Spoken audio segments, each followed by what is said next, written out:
Aku syok mendapat pasien gundik suamiku yang melahirkan anak pertama mereka. Halo Bunda, semoga Bunda semuanya dalam keadaan sehat dan bahagia ya. Sebelum masuk ke ceritanya, jangan lupa like, komen dan subscribe channel ini ya. Selamat menonton. Kantor bidan tempatku bertugas malam itu sudah sepi. Hanya terdengar deru AC dan suara rintikan hujan di atap seng. Aku, Rima, sedang menyelesaikan laporan medis sambil sesekali melirik jam dinding yang menunjukkan pukul 11 malam. 5 tahun aku menikah dengan Mas Sadam, dan malam-malam seperti ini sudah menjadi bagian dari rutinitas kami. Sebagai seorang bidan dan istri kontraktor, kami saling memahami tuntutan pekerjaan masing-masing. Meski belum dikaruniai anak, pernikahan kami terasa lengkap dengan cinta dan saling pengertian. Besok aku harus ke proyek pagi-pagi, Rim. Jangan pulang terlalu larut, pesan Mas Sadam lewat telepon tadi sore. Suaranya yang hangat selalu berhasil membuatku tersenyum. Iya, Mas. Hati-hati di jalan.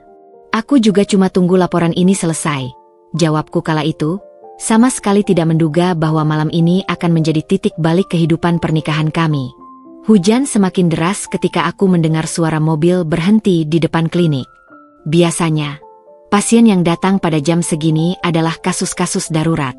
Aku segera berdiri, merapikan jas bidanku, bersiap menyambut kemungkinan persalinan mendadak. Pintu terbuka dengan didorong kasar. Seorang perempuan muda dengan wajah pucat pasi dan rambut basah menempel di peluhnya masuk dengan langkah tertatih. Perutnya yang membuncit tinggi menunjukkan usia kehamilan yang sudah cukup bulan. Tolong, Bu Bidan, desisnya sambil menahan perutnya yang mengeras karena kontraksi. Air ketuban saya sudah pecah di jalan. Aku segera mendekat dan memapahnya. Tenang, Ibu.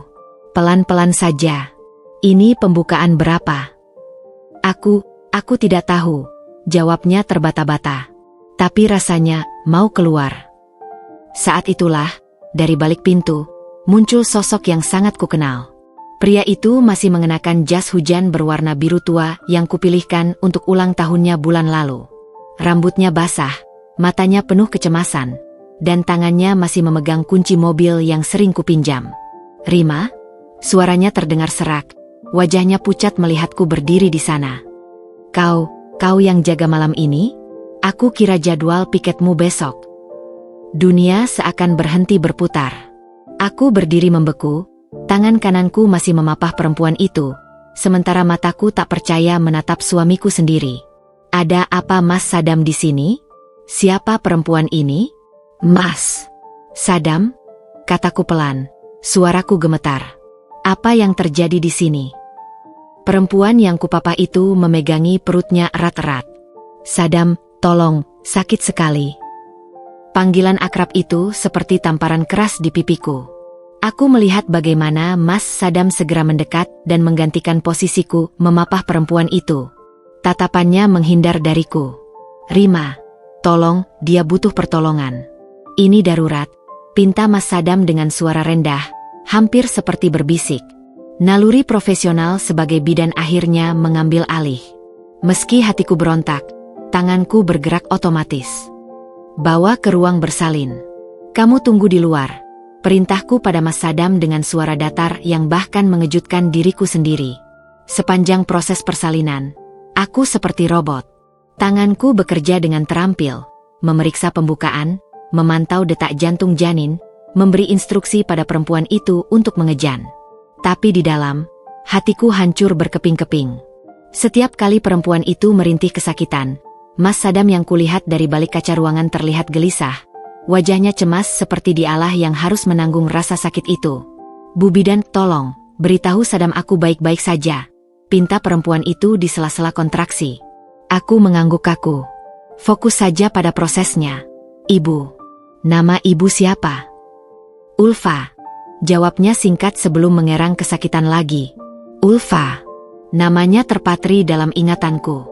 Perempuan yang merenggut kebahagiaanku tanpa kusadari. Proses persalinan berlangsung cepat. Dalam waktu kurang dari 2 jam, tangisan bayi mengisi ruangan. Aku dengan gemetar mengangkat bayi mungil itu, seorang laki-laki yang sehat dan lucu. Saat membersihkannya, Aku tak bisa menahan diri untuk memperhatikan wajah bayi itu. Ada kemiripan yang tak terbantahkan dengan Mas Sadam, terutama di bagian mata dan hidung. Dengan hati yang berbunga-bunga, aku menyerahkan bayi itu kepada Ulfa. Selamat, Ibu Ulfa. Anak laki-laki yang sehat. Ulfa menerima bayinya dengan air mata bahagia. Saat itulah, Mas Sadam masuk tanpa kuundang. Dia langsung menghampiri Ulfa dan melihat bayi mereka dengan mata berbinar.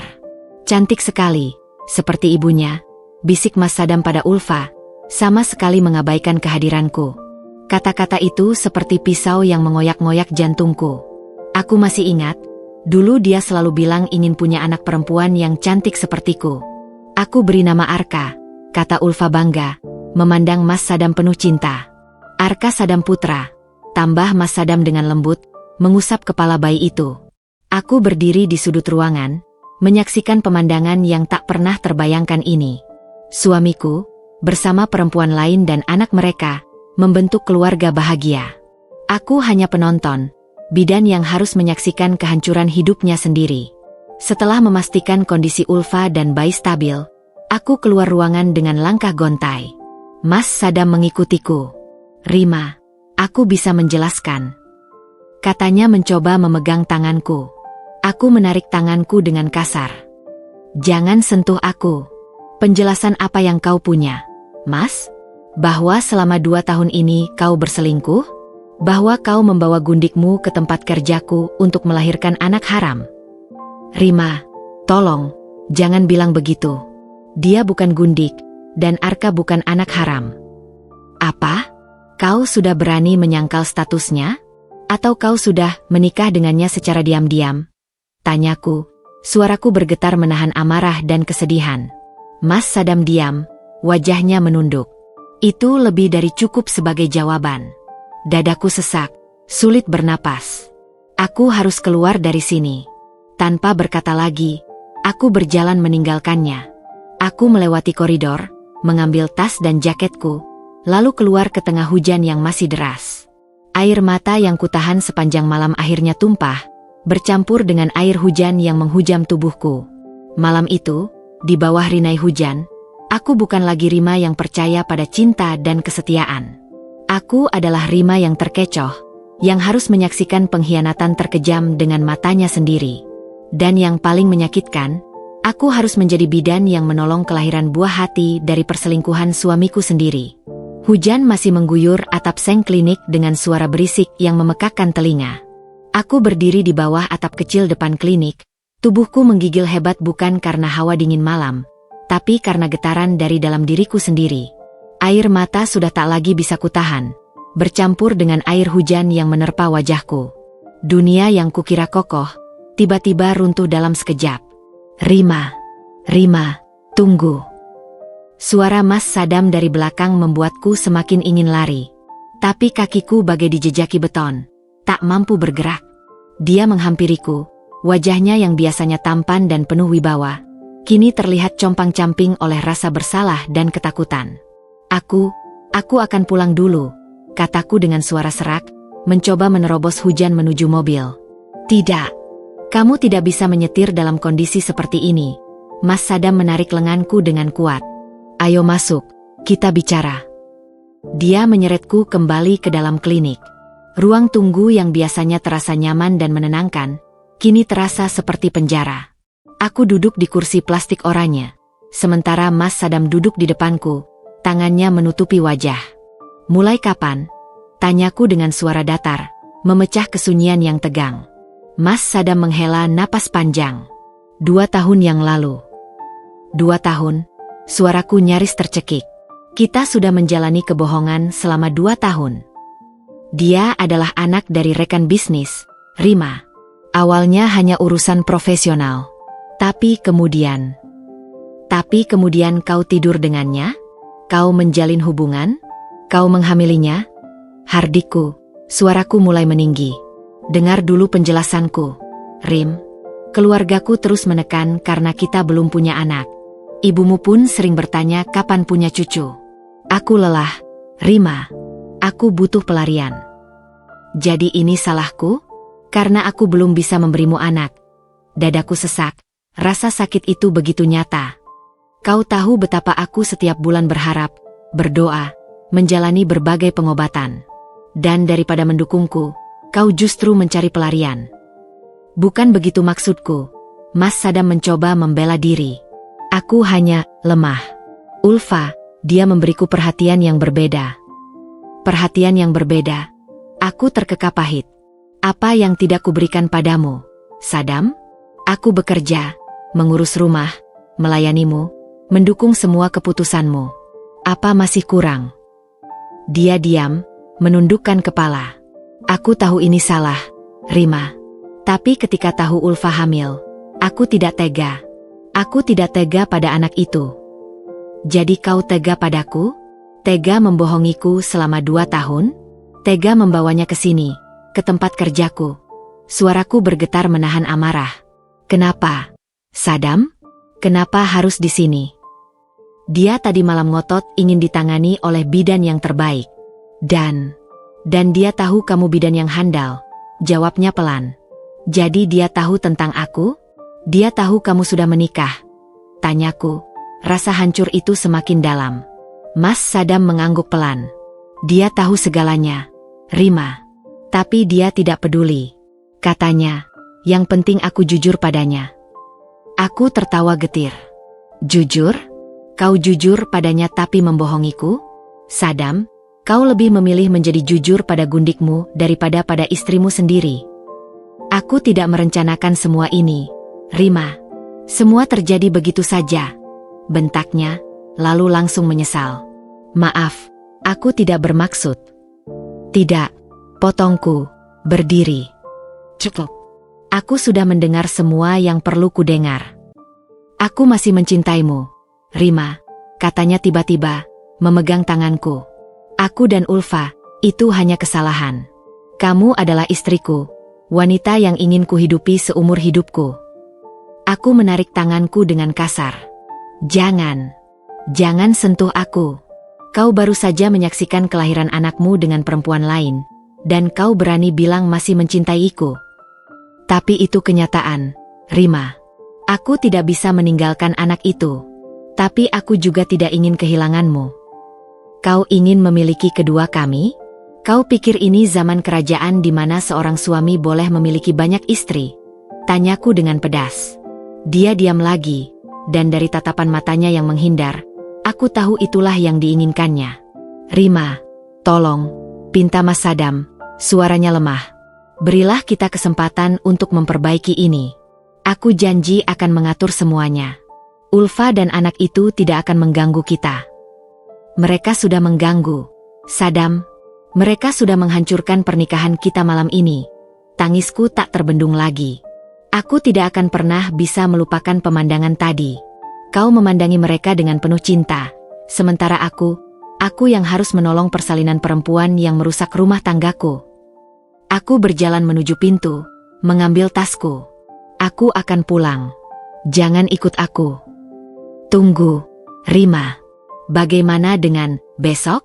Dan seterusnya, tanyanya dengan wajah panik. Kau tidur di sini saja. Jaga Gundik dan anak haramu itu, kataku dengan getir sebelum membanting pintu klinik. Hujan masih deras ketika aku masuk ke dalam mobil. Tangisku meledak, tubuhku menggigil tak terkendali. Semua kenangan indah selama 5 tahun pernikahan kami terbayang jelas. Janji setia di altar, pelukan hangat setiap pagi, rencana-rencana masa depan yang kita buat bersama. Dan kini, semua hancur berantakan. Di tengah isak tangisku, teleponku berdering. Dari layar terpampang foto Mas Sadam dan aku yang sedang tersenyum bahagia. Foto yang diambil bulan lalu di anniversary kita yang kelima. Aku mematikan teleponnya, menatap hujan di luar yang seakan tak pernah reda. Dalam hati yang hancur, sebuah tekad mulai tumbuh. Aku mungkin adalah korban malam ini, tapi aku tidak akan menjadi korban selamanya.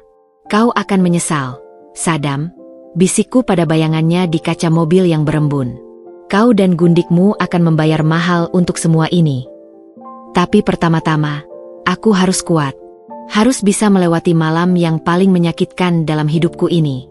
Dengan tangan gemetar, aku menyalakan mesin mobil dan mulai menyetir pulang, meninggalkan klinik dan pengkhianatan yang baru saja kualami. Rumah yang biasanya terasa hangat dan nyaman, kini terasa sepi dan mengerikan. Setiap sudut mengingatkanku pada kebohongan yang telah berlangsung selama 2 tahun. Kasur tempat kita berdua tidur, meja makan tempat kita sarapan bersama, foto-foto kita di dinding, semuanya kini terasa palsu. Aku merobek semua sprei tempat kita biasa berbagi kehangatan, melemparkan bantal-bantal ke sudut ruangan, lalu merosot di lantai, menangis sepuas hati. Malam itu, untuk pertama kalinya dalam 5 tahun pernikahan, aku tidur sendirian di lantai kamar, dengan hati yang hancur dan masa depan yang tak pasti. Matahari pagi menyelinap melalui celah tirai jendela, menyinari wajahku yang bengkak karena semalaman menangis. Aku terbaring di lantai kamar, tubuhku pegal dan hatinya masih terasa hancur berkeping-keping. Kenangan malam tadi kembali menghantuiku. Wajah Ulfa yang kesakitan, tangisan bayi, dan pandangan penuh cinta Mas Sadam pada mereka berdua. Suara kunci berputar di pintu depan membuatku kaget. Mas Sadam pulang. Aku buru-buru berdiri, berusaha menata raut wajah meski dalam hati masih bergolak. Aku tidak ingin dia melihat betapa hancur diriku. Rima? Panggilnya dari ruang tamu dengan suara hati-hati. Aku mengambil napas dalam-dalam sebelum membuka pintu kamar. Aku di sini. Dia berdiri di sana dengan pakaian yang masih kusut sejak semalam. Matanya merah, tampak seperti tidak tidur semalaman. Kamu baik-baik saja? Tanyanya, mendekatiku dengan langkah ragu. Aku memalingkan muka. Apa kau pikir aku bisa baik-baik saja setelah apa yang terjadi semalam? Dengar, Rima. Dia mencoba memegang bahuku, tapi aku menghindar. Aku minta maaf. Aku tahu permintaan maaf tidak cukup, tapi... Tidak, memang tidak cukup, potongku dengan tegas. Tapi kita harus tetap menjalani hidup, bukan? Seperti biasa. Matanya berbinar penuh harap. Jadi kamu mau memaafkanku? Tidak, jawabku dingin. Tapi aku juga belum siap untuk membuat keputusan besar. Untuk sementara, kita jalani saja semuanya seperti biasa. Aku janji akan memperbaiki semuanya. Rim. Aku akan putus dengan Ulfa. Aku akan. Jangan, Hardiko. Jangan berjanji sesuatu yang tidak bisa kau tepati. Untuk sekarang, kita bertindak normal di depan umum. Tidak perlu ada yang tahu tentang masalah kita. Dia mengangguk patuh. Apapun yang kau mau, Rima. Pagi itu, kami sarapan bersama seperti biasa. Tapi suasana terasa berbeda. Aku menyajikan kopi untuknya tanpa bicara, sementara dia terus melirikku dengan penuh penyesalan. Ada acara keluarga besok, katanya tiba-tiba. Ibu minta kita datang untuk makan siang. Dadaku sesak. Keluarga Mas Sadam selalu menyukaiku, tapi sekarang segalanya berbeda. Kita harus pergi. Seperti biasa. Kamu yakin bisa? Tanyanya khawatir. Aku tidak punya pilihan, bukan? Jawabku sambil membersihkan meja. Sepanjang hari, aku berpura-pura normal. Menelepon klinik untuk mengatakan akan cuti hari ini, membersihkan rumah, menyiapkan makan siang, semua dilakukan dengan otomatis, sementara pikiran dan hatiku berada di tempat lain. Sorenya, saat Mas Sadam sedang mandi, teleponnya berdering. Dari layar terpampang nama, Ulfa. Darahku mendidih. Aku mengambil teleponnya dan menjawab. Halo. Suara di seberang terdengar terkejut. Oh, ini siapa? Ini Rima, istri Sadam. Ada yang bisa kubantu? Diam sejenak. Aku mau bicara dengan Sadam. Tolong panggilkan dia. Dia sedang tidak bisa menerima telepon. Lagi pula, bukankah semalam sudah cukup? Kau sudah dapat apa yang kau mau, perhatiannya. Anaknya. Apa masih kurang? Kamu pikir ini permainan, Rima? Suara Ulfa tiba-tiba menjadi tajam. Aku mencintai Sadam, dan dia mencintaiku. Kami punya anak bersama. Kau pikir status sebagai istri sah akan bertahan selamanya? Kau tahu, Ulfa, kataku dengan tenang yang dibuat-buat, menjadi gundik itu menyedihkan. Selamanya kau akan menjadi rahasia. Selamanya anakmu akan disebut anak haram. Dia bukan anak haram, Hardiknya. Sadam akan mengakuinya secara hukum. Kita lihat saja, jawabku sebelum menutup telepon dan menghapus riwayat panggilan. Ketika Mas Sadam keluar dari kamar mandi, aku sudah duduk di sofa dengan ekspresi tenang. Siapa tadi yang telpon? Tanyanya sambil mengeringkan rambut. Tidak ada. Salah sambung, jawabku sambil tersenyum tipis. Malam itu, untuk pertama kalinya sejak menikah, kami tidur di tempat terpisah. Aku beralasan masih lelah secara emosional dan butuh ruang sendiri. Dia tidak berani membantah. Di balik pintu kamar yang terkunci, aku mengambil laptop dan mulai mencari informasi tentang hukum perceraian, hak-hak istri, dan pembagian harta gonogini. Air mataku sudah kering, digantikan oleh tekad baja. Keesokan harinya, kami berangkat ke acara keluarga seperti pasangan bahagia biasa. Aku memakai baju favorit Mas Sadam, tersenyum manis, dan bahkan memegang tangannya saat masuk ke rumah mertua. Rima, sayang, sapaan ibu mertua dengan hangat. Kapan beri kami cucu? Lihat Tante Sari sudah punya 2 cucu loh. Dadaku seperti ditusuk pisau, tapi senyumku tidak luntur. Bismillah, Bu. Doakan saja yang terbaik. Sepanjang acara, aku memperhatikan bagaimana Mas Sadam bermain dengan keponakan-keponakannya. Ada kerinduan dalam matanya, kerinduan yang mungkin menjadi alasan dia mencari perempuan lain. Dalam perjalanan pulang, dia mencoba menjabat tanganku. Terima kasih sudah datang hari ini, Rim. Kamu hebat. Aku hanya melakukan apa yang harus dilakukan, jawabku singkat. Sekarang, bagaimana dengan kita? Apa kita bisa mulai lagi? Tanyanya penuh harap. Aku menatapnya lama. Sadam, kau pikir cinta itu seperti keran yang bisa hidup dan mati sesuka hati? Kau mengkhianatiku selama 2 tahun, punya anak dengan perempuan lain, dan mengharapkan semuanya kembali normal dalam semalam. Dari tadi kamu baik-baik saja, aku pikir. Aku baik-baik saja karena aku harus begitu. Potongku, suaraku mulai meninggi. Tapi jangan kira ini berarti aku sudah memaafkanmu. Aku masih sangat marah, sangat terluka. Dia diam, menatap jalan depan. Apa yang harus kulakukan untuk membuatmu percaya lagi? Pertama, jangan bohong lagi. Kedua, jangan janji sesuatu yang tidak bisa kau tepati. Ketiga, beri aku waktu. Berapa lama waktu yang kau butuhkan? Aku tidak tahu, jawabku jujur. Mungkin seminggu, mungkin sebulan, mungkin selamanya. Sesampai di rumah, aku langsung masuk ke kamar dan mengunci diri. Di balik topeng keluarga bahagia yang kupakai tadi, ada seorang perempuan yang hancur, marah, dan mulai merencanakan balas dendam. Aku membuka laptop lagi. Kali ini mencari informasi tentang pengacara perceraian terbaik di kota. Aku juga mulai memeriksa rekening bersama, properti, dan aset-aset lainnya. Jika pernikahan ini benar-benar berakhir, aku tidak akan pergi dengan tangan hampa. Namun di sudut hati kecilku, masih ada secercah harapan bahwa mungkin saja, Mas Sadam benar-benar menyesal dan bisa berubah. Tapi harapan itu dengan cepat kupendam dalam-dalam. Setelah pengkhianatan sebesar ini, terlalu berisiko untuk percaya lagi. Malam itu, sebelum tidur, aku berdiri lama di depan cermin, memandangi perempuan asing yang terpantul. Perempuan dengan mata penuh luka tapi tekad membaja. Perempuan yang belajar bahwa terkadang, untuk bertahan hidup, kita harus memakai topeng dan menyimpan rencana di balik senyuman. 2 minggu telah berlalu sejak malam yang mengubah hidupku selamanya.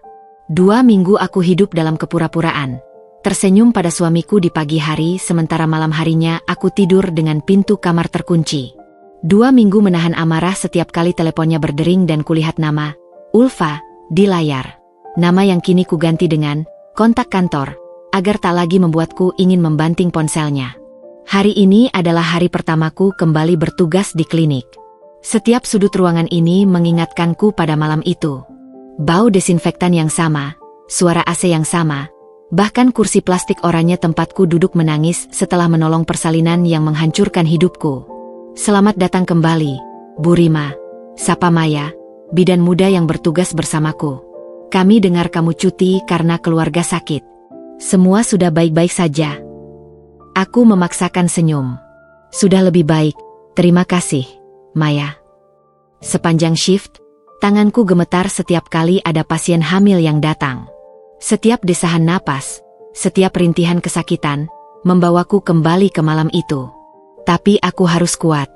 Ini adalah ujian pertama dari rencanaku yang masih samar, untuk menjadi lebih tangguh dari sebelumnya. Saat jam istirahat, teleponku bergetar. Dari layar terpampang pesan dari Mas Sadam. Malam ini ada rapat dengan klien. Pulang mungkin agak larut. Jari-jariku mengetik balasan dengan dingin. Baik, hati-hati. Tapi sesuatu dalam diriku mendesak untuk mengecek. Aku membuka aplikasi pelacak lokasi yang kami bagikan, sisa dari masa ketika kami saling percaya. Titik lokasinya tidak berada di kantor atau restoran bisnis, tapi di sebuah apartemen di kawasan elit yang ku ketahui harganya selangit. Rapat klien, batinku menyindir. Di apartemen mewah, tanpa pikir panjang, aku mengambil tas dan berpamitan pada Maya. Ada urusan keluarga mendadak. Aku harus pergi sebentar. Matahari sore menyinari jalanan saat aku menyetir menuju apartemen itu. Hatiku berdebar kencang, campuran amarah dan keingintahuan. Apa yang akan kulakukan jika benar-benar menemukan mereka bersama? Aku parkir mobil di seberang jalan, tepat di depan supermarket mewah, dan menunggu. Tak sampai setengah jam, pintu keluar apartemen terbuka. Keluarlah Mas Sadam dengan tas belanja di satu tangan dan tangan lainnya mendorong kereta bayi. Di sampingnya, Ulfa berjalan dengan gaya sok cantik, memakai dress mahal yang pasti dibelikan Mas Sadam. Mereka berjalan ke arah supermarket. Ini kesempatanku. Aku turun dari mobil dan berjalan mendekati mereka dengan langkah pasti. Mas Sadam. Ulfa. Kebetulan sekali bertemu kalian di sini. Wajah Mas Sadam berubah pucat. Rima, apa yang kamu lakukan di sini? Oh, kebetulan lewat setelah menjenguk teman di sekitar sini. Jawabku dengan senyum manis. Mataku beralih ke Ulfa yang tiba-tiba menjadi nervous. Sedang belanja kebutuhan Arka. Ulfa mengangguk kaku. Tangannya erat memegang gagang kereta bayi. Iya, kebetulan stok susu dan popok habis. Wah, kebetulan sekali aku juga ahli dalam memilih kebutuhan bayi, kataku dengan ramah yang dipaksakan. Mau ku bantu? Tidak perlu, sahut Mas Sadam cepat. Kami bisa mengatasinya sendiri. Tapi aku sudah mengambil beberapa barang dari kereta belanja mereka. Ah, jangan sungkan. Bagaimanapun juga, Arka adalah bagian dari keluarga juga, bukan? Aku menatap Mas Sadam tajam saat mengucapkan kata-kata itu. Kami berjalan bersama memasuki supermarket. Suasana terasa tegang. Aku dengan sengaja berjalan di antara mereka berdua, memisahkan mereka. Kamu seharusnya tidak melakukan ini, Rima, bisik Mas Sadam padaku saat Ulfa sedang memilih susu formula. Aku hanya ingin membantu, sayang, jawabku dengan senyum tipis. Atau kamu lebih suka aku tidak peduli dengan keluarga kedua MU ini? Dia menarik napas dalam. Ini bukan tempat atau waktu yang tepat. Lalu kapan waktu yang tepat? Saat kau berbohong padaku tentang rapat klien? Atau saat kau meninggalkanku sendirian di rumah sementara kau berbelanja bahagia dengan gundikmu? Ulfa kembali dengan beberapa kaleng susu. Sudah, kita bayar saja. Arka mulai rewel. Aku melihat ke dalam kereta bayi. Bayi kecil itu memang mulai merengek. Ada sedikit rasa iba dalam hatiku.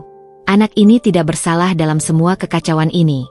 Biarkan aku yang bawa beberapa tasnya, tawariku saat mereka selesai membayar. Kalian kan harus mengurus bayi.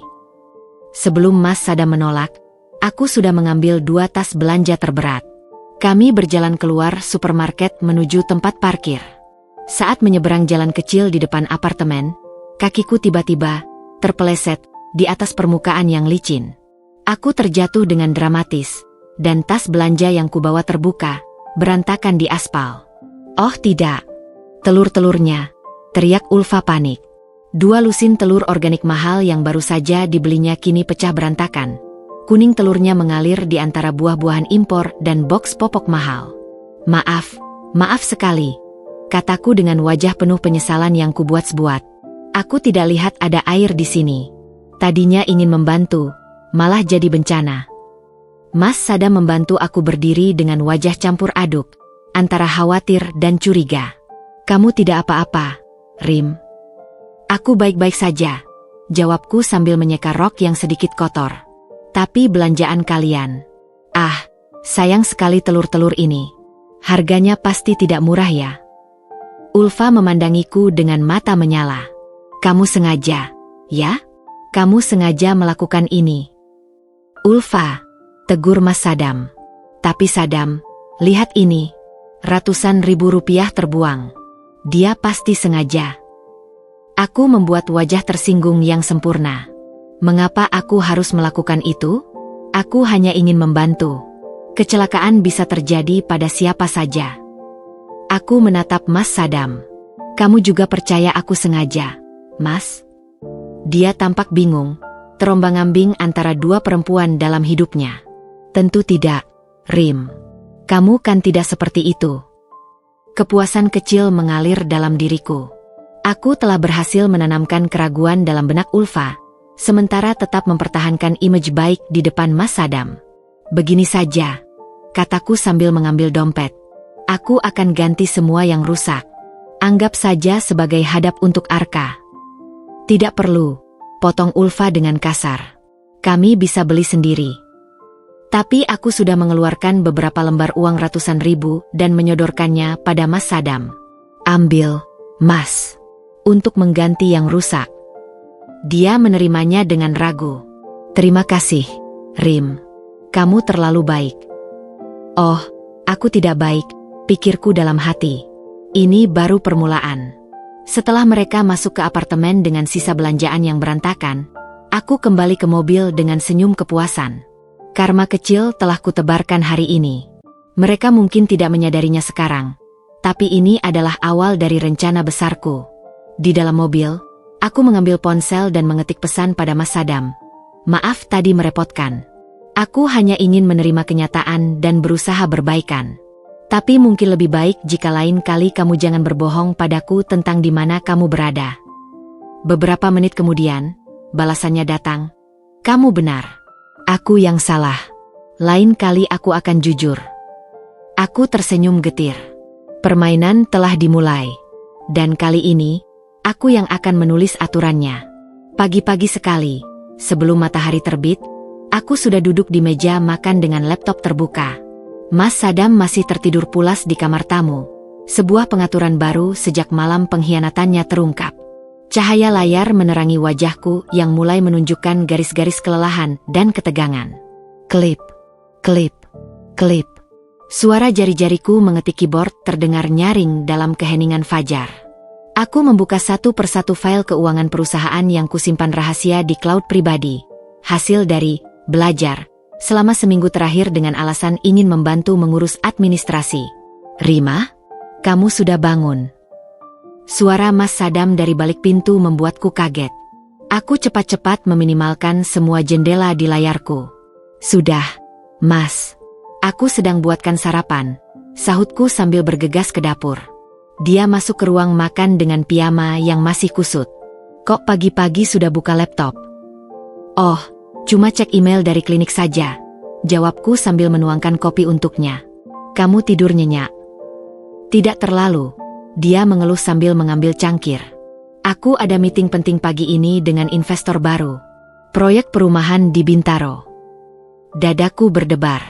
Proyek Bintaro, inilah yang sedang kuperiksa tadi. Dalam catatan keuangan, ada beberapa pengeluaran besar yang dicatat sebagai biaya konsultan untuk proyek ini. Tapi nama konsultannya tidak jelas dan nomor info C-nya tidak lengkap. Wah, semoga meetingnya lancar ya, Mas, ucapku sambil menyajikan telur mata sapi kesukaannya. Aku ikut senang kalau bisnis Mas semakin berkembang.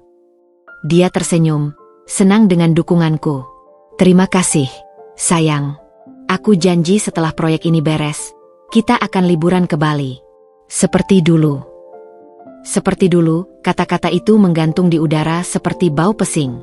Tidak akan pernah bisa seperti dulu lagi. Boleh juga ide itu, jawabku ringan. Oh iya, tentang laporan keuangan perusahaan. Aku nemu beberapa hal yang kurang jelas.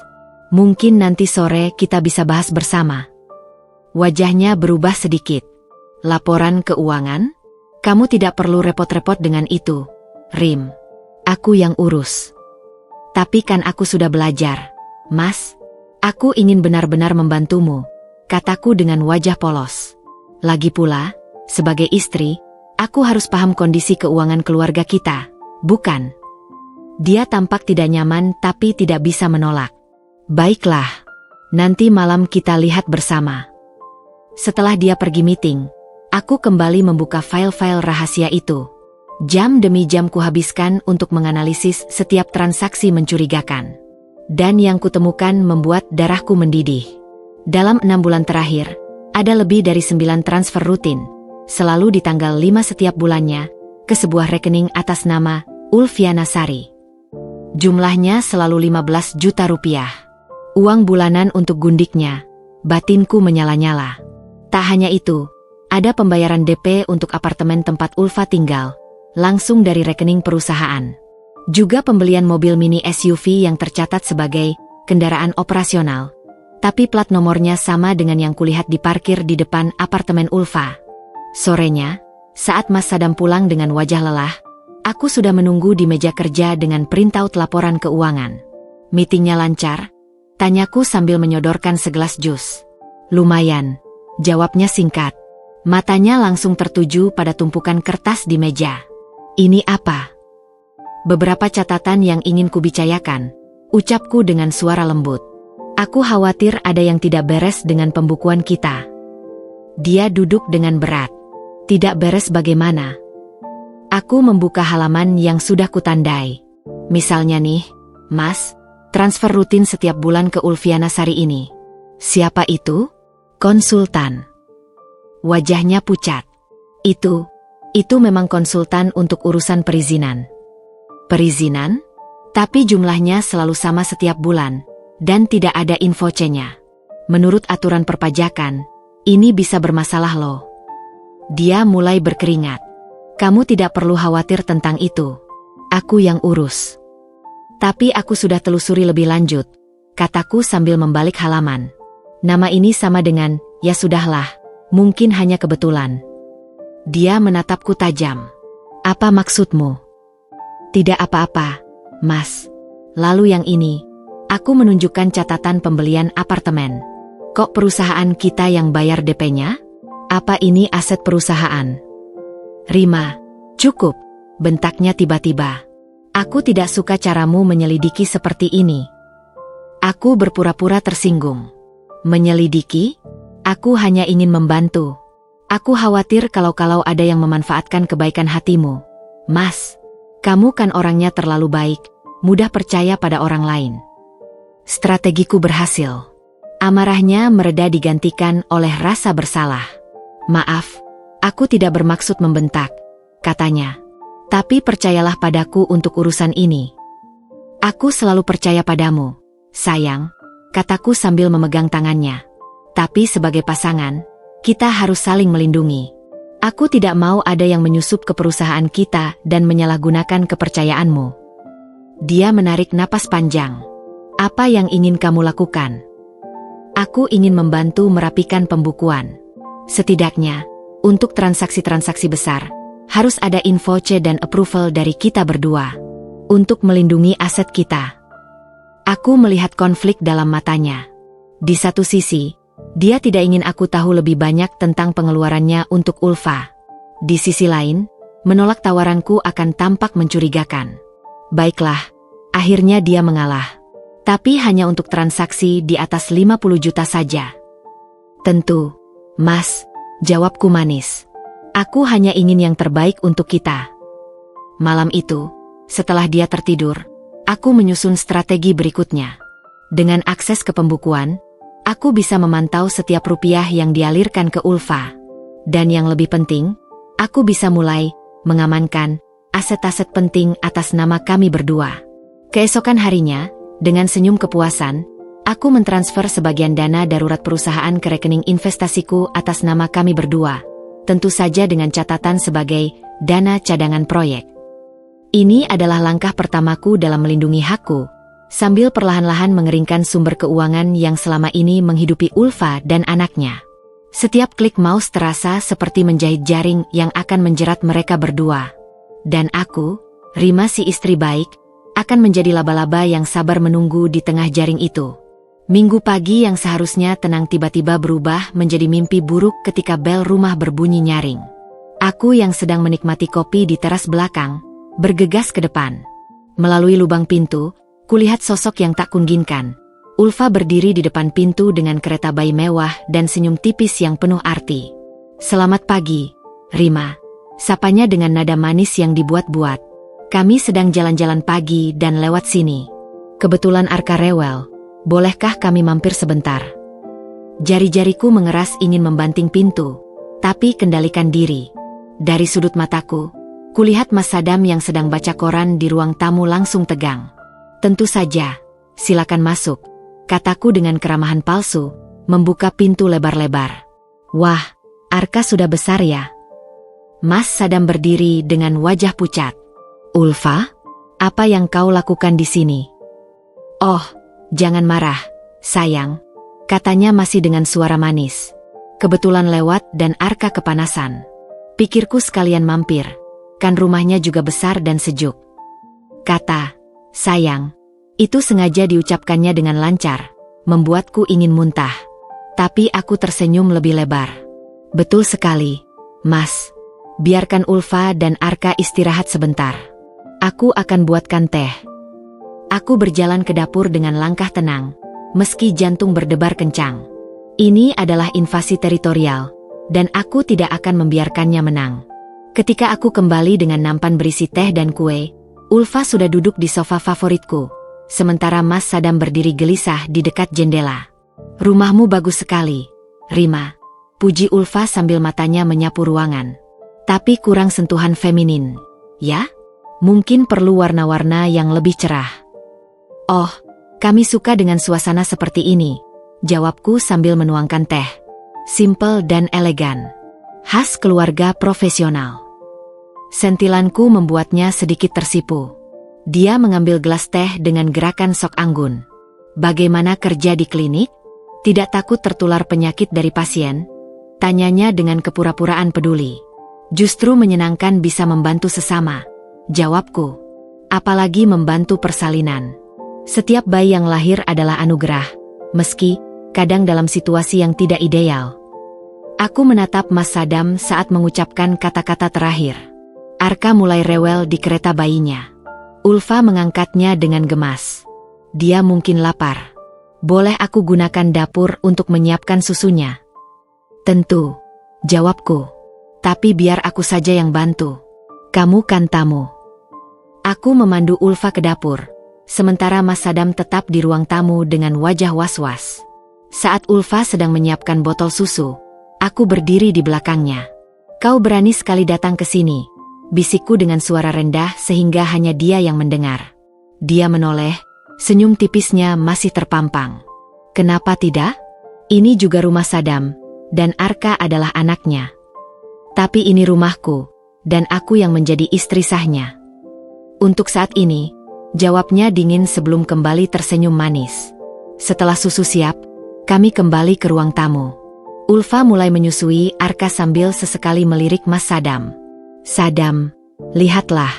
Arka semakin mirip denganmu setiap hari," katanya dengan bangga. Mas Sadam hanya mengangguk kaku, matanya menghindar.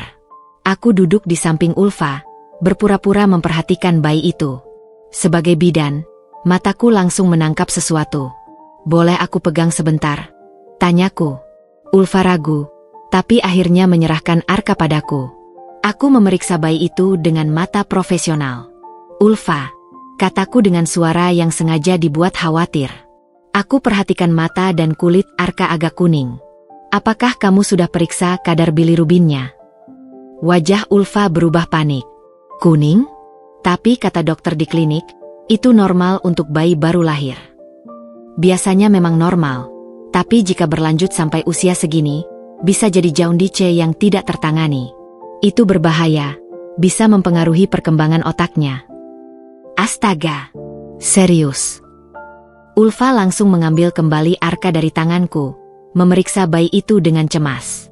"Sebagai bidan, aku sering menangani kasus seperti ini," kataku dengan serius. "Kamu harus segera bawa ke dokter spesialis anak. Jangan ditunda-tunda. Mas Sadam mendekat dengan wajah khawatir. Memangnya parah, Rim? Bisa parah jika tidak ditangani, jawabku. Tapi tenang, selama cepat ditangani, Arka akan baik-baik saja. Aku menatap Ulfa. Kamu harus lebih perhatian pada tanda-tanda seperti ini. Sebagai ibu, kewajibanmu untuk memastikan kesehatan anakmu.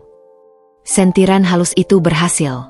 Ulfa langsung berdiri dengan wajah pucat. Kita harus pergi, Sadam. Aku ingin bawa Arka ke rumah sakit sekarang juga. Tapi hari Minggu, mungkin tutup, bantah Mas Sadam. Tidak masalah, sahutku. Aku punya kenalan dokter spesialis anak yang bisa dihubungi darurat. Mau kubantu telepon? Tidak perlu, jawab Ulfa cepat. Kami bisa urus sendiri. Terima kasih untuk sarannya. Dia bergegas membereskan barang-barangnya. Kereta bayi dibawanya dengan kasar. Senyum sok manisnya sudah hilang, digantikan oleh wajah cemas dan sedikit marah. Setelah mereka pergi, Mas Sadam menatapku lama. Apakah tadi serius? Arka dalam bahaya. Sebagai bidan, aku hanya melakukan kewajiban memberikan peringatan, jawabku ambigu. Tapi kamu lihat sendiri kan, Ulfa sebagai ibu tidak cukup peka dengan kondisi anaknya sendiri. Dia menghela napas. Mungkin karena dia ibu baru. Butuh pengalaman. Pengalaman tidak ada hubungannya dengan perhatian, Mas. Seorang ibu yang baik akan peka sejak awal. Aku berjalan ke dapur membersihkan gelas-gelas yang baru saja digunakan, menyembunyikan senyum kepuasanku. Hari ini, aku tidak hanya berhasil membuat Ulfa panik dan tidak nyaman, tapi juga menunjukkan pada Mas Sadam betapa tidak kompetennya perempuan itu sebagai ibu. Pertempuran hari ini dimenangkan tanpa pertumpahan darah. Tapi perang masih panjang. Dan aku mulai menikmati permainan ini. Ruangan pertemuan klinik terasa pengap meski AC berderu kencang. Semua bidan berkumpul untuk rapat bulanan. Tapi pikiranku melayang jauh. Sudah sebulan sejak kehancuran rumah tanggaku. Dan setiap hari adalah pertempuran untuk tetap waras. Dan terakhir, suara kepala bidan Siska memecah lamunanku. Ada kabar baik dari Yayasan Kesehatan ASEAN. Mereka membuka program beasiswa spesialisasi neonatologi di National University Hospital Singapore. Dadaku berdebar kencang. Neonatologi, spesialisasi perawatan bayi baru lahir. Ini adalah bidang yang selalu kuidamkan, tapi tertunda karena menikah dan fokus membangun rumah tangga. Beasiswa ini menanggung biaya pendidikan, akomodasi, dan memberikan tunjangan hidup, lanjut bidan Siska. Masa studi 6 bulan dengan kemungkinan magang diperpanjang. Persyaratannya ketat, dan hanya menerima 3 peserta dari Indonesia. Jari-jariku mengetuk-ngetuk meja dengan gugup. Ini adalah jalan keluar. Ini adalah kesempatanku untuk melarikan diri dari kekacauan ini, untuk membangun kembali diriku yang hancur. Bidan Rima, bidan Siska menatapku langsung. Aku rasa kamu kandidat yang tepat. Pengalamanmu 8 tahun di bidang kebidanan, plus kemampuan bahasa Inggrismu yang baik. Semua mata tertuju padaku. Terima kasih, Bu. Tapi, ini mendadak. Boleh saya pikirkan dulu? Tentu. Tapi deadline pendaftaran 2 minggu lagi. Silakan yang berminat ambil formulirnya di meja saya. Begitu rapat usai, aku langsung mengambil formulir pendaftaran. Tanganku gemetar memegang kertas-kertas yang bisa mengubah hidupku. Serius, Rim? Kamu mau mendaftar? Tanya Maya sambil berjalan bersamaku ke ruang istirahat. Kenapa tidak? Ini kesempatan emas. Jawabku mencoba bersikap biasa. Tapi, Mas Sadam setuju? Kan harus tinggal di Singapura 6 bulan. Aku mengambil napas dalam. Maya, ada banyak hal yang tidak kamu tahu. Aku butuh perubahan. Matanya menunjukkan empati. Ada masalah dengan kalian. Bisa dibilang begitu, jawabku singkat. Tolong jangan sebarkan ya. Malam harinya, aku menyiapkan dokumen-dokumen dengan hati-hati. Ijazah, transkrip nilai, sertifikat pelatihan, surat rekomendasi, semua kususun rapi. Ini adalah tiket kebebasanku. Rima, kamu sedang apa? Mas Sadam masuk ke kamar kerja dengan wajah penasaran. Aku mendaftar beasiswa, Jawabku tanpa menoleh. Spesialisasi neonatologi di Singapura. 6 bulan. Diam sejenak. Singapura? 6 bulan? Kapan rencana ini? Baru hari ini diumumkan. Aku pikir ini kesempatan bagus untuk mengembangkan karir. Dia duduk di sampingku, wajahnya berkerut. Tapi, kita bisa berpisah selama itu? Lagi pula, buat apa spesialisasi? Kerjamu sekarang sudah baik. Aku akhirnya menoleh padanya. Aku tidak ingin selamanya hanya jadi bidan biasa, Sadam. Aku ingin lebih. Atau, kamu tidak ingin aku sukses? Bukan itu maksudku. Dia membela diri. Tapi kita sudah berencana untuk program bayi tahun ini. Ingat, kita janji akan lebih serius mencoba setelah ulang tahun pernikahan kita. Program bayi, kata-kata itu seperti pisau di hatiku. Setelah semua yang terjadi, dia masih berpura-pura seolah kita masih bisa punya bayi bersama? Sadam, kataku dengan suara datar. Setelah semua yang terjadi, kamu masih berpikir kita akan punya bayi? Wajahnya pucat. Aku pikir kita sedang berusaha memperbaiki hubungan. Memperbaiki hubungan tidak sama dengan melupakan pengkhianatan, jawabku. Aku butuh waktu untuk diriku sendiri. Dan ini caranya. Jadi kamu mau lari dari masalah? Bukan lari, tapi berkembang. Aku butuh ruang untuk bernapas, untuk menjadi diri sendiri lagi. Bukan sekedar istri yang terluka. Suaraku mulai meninggi. Dia menghela napas panjang. Kapan berangkatnya kalau diterima? 2 bulan lagi. Aku akan tinggal di asrama kampus. Dan biayanya sepenuhnya ditanggung beasiswa. Bahkan ada tunjangan hidup. Dia diam lama, lalu tiba-tiba bertanya dengan suara curiga. Ini ada hubungannya dengan Ulfa dan Arka, bukan?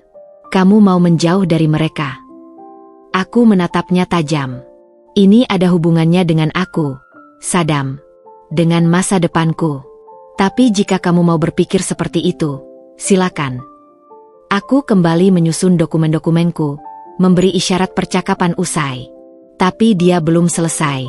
Kalau kamu tidak diterima. Tell 3 otherwise, jawabku dalam bahasa Inggris. Tapi aku akan terus mencari cara untuk berkembang, dengan atau tanpa beasiswa ini. Dia berdiri, wajahnya campur aduk antara kesal dan khawatir. Aku tidak menyangka kamu bisa menjadi begitu egois. Egois? Kata itu membuatku tertawa getir. Setelah kamu menghancurkan pernikahan kita, kamu berani menyebutku egois karena ingin memperbaiki hidupku. Tanpa menunggu balasannya, aku berdiri dan mengambil tas berisi dokumen. Aku akan ke klinik untuk fotokopi dan scan dokumen. Jangan tunggu aku makan malam. Di klinik yang sepi, aku duduk sendirian di depan komputer. Jari-jariku menari di atas keyboard, mengisi formulir online dengan penuh keyakinan. Setiap kolom yang terisi terasa seperti menjahit kembali potongan diriku yang hancur. Di bagian alasan mendaftar, aku mengetik. Saya percaya bahwa setiap bayi yang lahir berhak mendapatkan awal kehidupan yang terbaik. Pengalaman 8 tahun sebagai bidan telah mengajarkan saya bahwa ilmu tidak pernah berhenti berkembang. Dan saya ingin memberikan kontribusi lebih besar dalam bidang neonatologi. Kesempatan ini tidak hanya akan mengembangkan karir saya, tetapi juga memampukan saya untuk menyelamatkan lebih banyak kehidupan dan menjadi inspirasi bagi bidan-bidan lainnya. Tidak ada kata tentang suami yang berselingkuh, tentang hati yang hancur, tentang rencana balas dendam. Ini murni tentang Rima si bidan, bukan Rima si istri yang terluka. Saat mengklik tombol submit, ada perasaan lega yang luar biasa. Untuk pertama kalinya sejak malam yang mengerikan itu, aku merasa memegang kendali atas hidupku sendiri. Dalam perjalanan pulang, kuhubungi Maya. Aku sudah submit pendaftaran. Serius? Cepat sekali. Doakan ya, semoga keterima. Terima kasih, Mei. Aku akan berusaha semampuku. Rima, apa ini ada hubungannya dengan masalahmu dengan Mas Sadam? Aku menarik napas. Iya, tapi bukan cuma itu. Ini untukku, Mei. Untuk masa depanku. Dukungmu selalu, Rim. Kamu pantas dapat kebahagiaan. Saat memasukkan kunci ke pintu rumah, aku tersenyum tipis. Apapun yang terjadi dengan beasiswa ini, satu hal yang pasti, Rima yang baru telah lahir. Dan dia tidak akan membiarkan siapapun menghancurkannya lagi. 3 minggu telah berlalu sejak aku mengajukan aplikasi beasiswa. Ketegangan di rumah semakin memuncak bagai bom waktu yang siap meledak. Mas Sadam semakin sering pulang larut, selalu dengan dalih rapat atau urusan proyek, sementara aku menggunakan kesempatan itu untuk menyelidiki lebih dalam keuangan perusahaan. Malam ini, hujan turun lagi, mengingatkanku pada malam nahas itu. Tapi kali ini, aku tidak lagi menjadi korban yang lemah.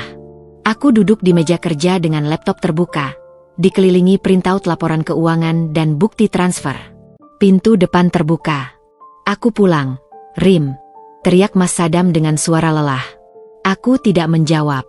Aku tetap fokus pada layar laptop, menyusun bukti-bukti yang akan kugunakan. Diam saja? Kamu marah karena aku telat lagi? Dia mendekat, masih mengenakan jas hujan yang meneteskan air. Aku tidak marah, Mas.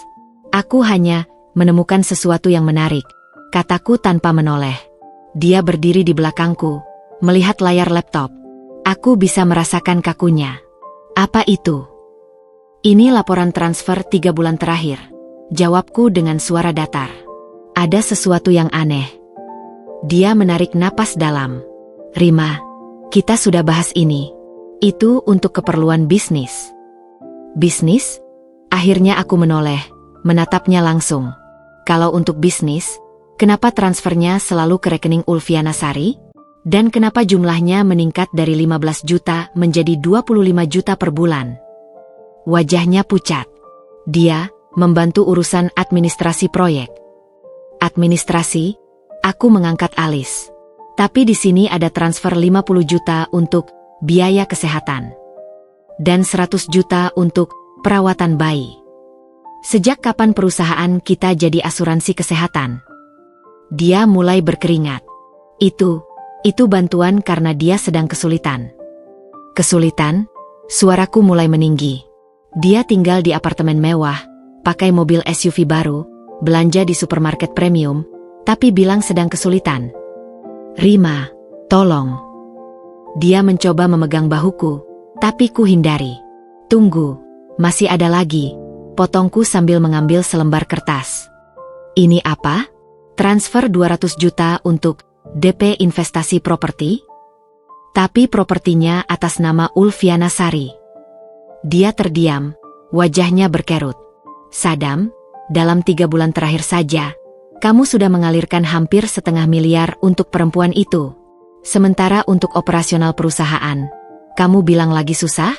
Sementara gaji karyawan telat? Sementara supplier menagih. Kamu tidak mengerti. Dia butuh bantuan. Arka butuh biaya perawatan. Bentaknya tiba-tiba. Arak? Anak itu? Aku berdiri, tak lagi bisa menahan amarah. Kamu berani bilang anak itu butuh biaya perawatan? Sedangkan kita yang sudah menikah 5 tahun, kamu selalu bilang kita harus hemat karena lagi resesi. Jangan bandingkan. Situasinya berbeda. Berbeda? Memangnya kenapa dengan situasi kita? Kita juga ingin punya anak. Kita juga butuh biaya untuk program bayi. Tapi kamu selalu bilang mahal. Kamu selalu bilang tunggu dulu. Air matanya mulai mengembang. Aku terjebak. Rima, aku tidak bisa meninggalkan anak itu. Tapi kamu bisa meninggalkan aku? Kamu bisa mengorbankan pernikahan kita? Kamu bisa menguras perusahaan yang kita bangun bersama untuk perempuan simpananmu? Dia menunduk, bahunya terguncang. Aku tidak bermaksud, semuanya terjadi di luar kendali. Di luar kendali? Teriakku, suaraku memecah kesunyian malam. Transfer ratusan juta itu terjadi karena kamu mengetik angka-angkanya. Kamu yang mengeklik tombol konfirmasi. Itu semua dalam kendalimu, Sadam. Apa yang kamu ingin aku lakukan? Dia membentak balik. Aku tidak bisa membiarkan anakku menderita. Anakmu? Itu pilihanmu, Sadam. Kamu memilih untuk berselingkuh. Kamu memilih untuk tidak pakai kondom. Kamu memilih untuk menghamilinya. Sekarang kamu harus bertanggung jawab pada pilihanmu tanpa mengorbankan hakku. Kami berdiri berhadapan seperti dua petarung di arena. Nafasnya tersengal-sengal, sementara dadaku naik turun menahan amarah. Aku beri kamu dua pilihan, kataku akhirnya, suaraku dingin dan tegas. Pertama, kamu putus semua hubungan dengan Ulfa, serahkan urusan anak itu melalui jalur hukum yang jelas, dan kembalikan semua uang perusahaan yang kamu pakai untuk mereka. Atau, tanyanya dengan suara bergetar. Atau aku akan bongkar semuanya. Pada keluarga, pada partner bisnis, pada semua supplier. Aku akan pastikan semua orang tahu kalau Sadam si kontraktor sukses ternyata hanya penipu yang menguras perusahaan untuk gundiknya. Dia terlihat seperti ditampar. Kamu tidak akan berani. Coba saja, tantangku. Aku sudah simpan semua bukti. Transfer, info palsu, bahkan foto-foto kamu bersama mereka. Aku kirim salinannya ke email amanku. Jika sesuatu terjadi padaku, semua bukti itu akan otomatis terkirim ke orang-orang yang perlu tahu. Dia menatapku dengan ketakutan. Kamu, kapan menjadi seperti ini? Aku menjadi seperti ini karena kamu memaksaku. Sadam, perempuan lemah yang kamu tinggalkan di klinik malam itu sudah mati. Sekarang yang ada adalah perempuan yang akan melindungi dirinya sendiri. Dia merosot di kursi, tangan menutupi wajah. Aku tidak tahu lagi harus berbuat apa. Itu pilihanmu. Tapi ingat, waktu kamu hanya sampai besok sore. Jika transfer untuk Ulfa bulan ini masih berjalan, aku akan eksekusi ancamanku. Aku berjalan meninggalkannya sendirian di ruang kerja. Di kamar, aku mengunci pintu dan merosot di lantai, tubuh gemetar. Pertengkaran itu menguras tenaga, tapi untuk pertama kalinya, aku merasa benar-benar mengambil kendali. Beberapa jam kemudian, ada suara ketukan pelan di pintu. Rima, kamu masih bangun? Suara Mas Sadam terdengar lemah. Ada apa? Aku akan lakukan permintaanmu. Tapi tolong, beri aku waktu 1 minggu. Aku harus bicara pada Ulfa dulu. 1 minggu. Tidak lebih. Jawabku melalui pintu yang terkunci. Terima kasih. Dan, maafkan aku, Rima. Aku benar-benar menyesal. Aku tidak menjawab. Kata, maaf, sudah tidak ada artinya lagi. Yang kutunggu sekarang adalah tindakan. Dari balik jendela kamar, kulihat hujan masih turun. Tapi kali ini, hujan terasa seperti pembersihan, mencuci semua kepalsuan dan pengkhianatan. Aku mungkin telah kehilangan suamiku, tapi aku menemukan diriku yang sebenarnya. Dan perempuan baru ini tidak akan mudah disakiti lagi. Senin pagi, aku sedang memeriksa persediaan obat di klinik ketika teleponku berdering. Dari layar terpampang nomor yang sudah kukenal, nomor Ulfa. Aku biarkan berdering beberapa kali sebelum akhirnya mengangkat. Halo? Rima? Ini Ulfa. Suaranya terdengar panik. Arka demam lagi. Sudah 2 hari ini suhunya naik turun, dan sekarang dia batuk-batuk. Sebagai bidan, naluriku langsung siaga. Tapi sebagai perempuan yang dizalimi, ada bagian dari diriku yang hampir merasa puas. Sudah dibawa ke dokter? Tanyaku profesional. Sudah. Tapi dokternya cuma kasih paracetamol biasa. Katanya cuma flu. Tapi aku khawatir. Rima. Mukanya pucat dan dia sering menangis. Aku menarik napas dalam. Batuknya seperti apa? Kering atau berdahak? Apakah napasnya terdengar sesak? Aku tidak yakin. Sepertinya berdahak? Aku dengar suara grok-grok di dadanya. Itu bisa berarti bronkiolitis. Bayi seusia Arka rentan terkena itu. Kamu harus bawa ke UGD jika napasnya mulai cepat atau bibirnya membiru. Astaga. Serius? Suaranya semakin panik. Tapi Sadam sedang keluar kota untuk urusan bisnis. Aku tidak tahu harus minta tolong siapa. Di balik telepon, aku bisa mendengar tangisan Arka yang rewel. Ada sedikit rasa iba. Bayi itu memang tidak bersalah dalam semua ini. Ulfa, tenang dulu. Coba ceritakan gejalanya dari awal. Dia menghirup napas dalam. 2 hari lalu dia mulai pilek dan agak demam. Aku kira cuma flu biasa. Tapi semalam batuknya mulai parah, dan sekarang demamnya naik sampai 38,5. Apakah dia masih mau minum susu? Agak berkurang. Dia sering batuk sampai muntah.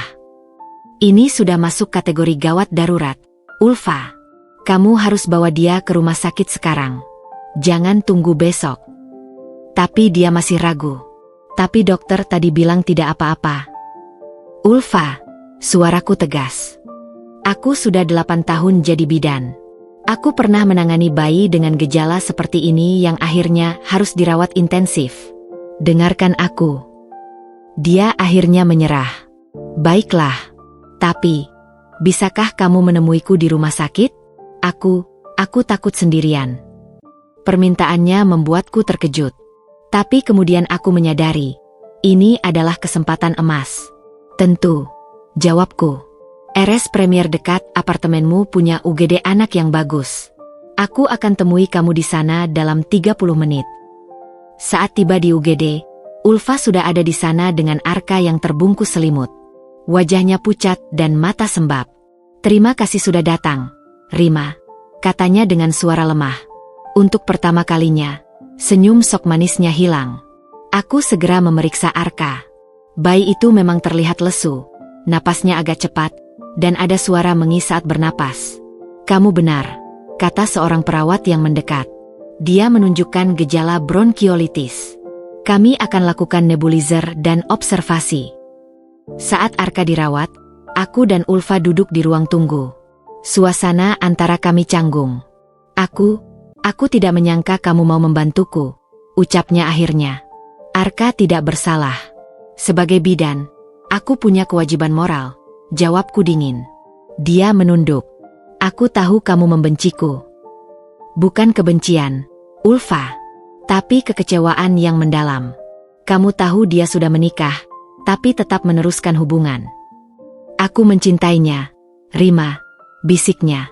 Dan ketika tahu aku hamil. Kamu pikir cinta membenarkan segalanya? Cinta tidak memberi hak padamu untuk menghancurkan rumah tangga orang. Diam menyelimuti kami beberapa saat. Sadam bilang, kamu mengancam akan meninggalkannya, ucapnya akhirnya. Aku tersenyum tipis. Bukan mengancam, tapi memberinya pilihan. Dia tidak bisa memiliki kita berdua. Tapi Arka butuh ayah. Dan aku butuh suami yang setia. Kamu pikir hanya kamu yang punya hak. Dokter keluar dari ruang perawatan. Bu Ulfa, kami perlu merawat Arka untuk observasi 24 jam. Bronkiolitisnya sudah mulai parah. Ulfa langsung menangis. Apakah dia akan baik-baik saja? Dengan perawatan yang tepat, ya. Tapi ini peringatan untuk ibu. Bayi seusia Arka sangat rentan. Ibu harus lebih peka dengan gejalanya. Aku berdiri. Sudah ada yang menghubungi Sadam. Ulfa menggeleng. Aku tidak berani. Dia marah terakhir kali karena aku ganggu saat meeting penting. Biarkan aku yang hubungi, ujarku. Aku menelepon Mas Sadam. Begitu tersambung, suaranya terdengar kesal. Rima, aku sedang meeting penting. Ada apa?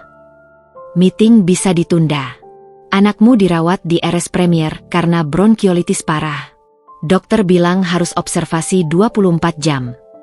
Astaga, serius? Bagaimana bisa? Tanya saja pada gundikmu yang tidak peka dengan gejala sakit anaknya sendiri. Jawabku tajam sebelum menutup telepon. Ulfa memandangku dengan mata berlinang. Kenapa kamu harus bilang begitu padanya? Karena itu benar. Sebagai ibu, kamu harusnya lebih waspada. Tapi kamu terlalu sibuk menikmati kehidupan mewah yang dia beri sampai lalai dengan kewajibanmu. Dia tidak bisa membantah. Air matanya mengalir deras. 1 jam kemudian, Mas Sadam tiba dengan wajah panik. Dia langsung menghampiri Ulfa. Bagaimana Arka? Kenapa sampai harus dirawat? Ulfa menangis lebih kencang. Aku tidak tahu, Sadam. Aku pikir cuma flu biasa. Aku berdiri, mengumpulkan tas. Sudah ada yang jaga di sini. Aku permisi.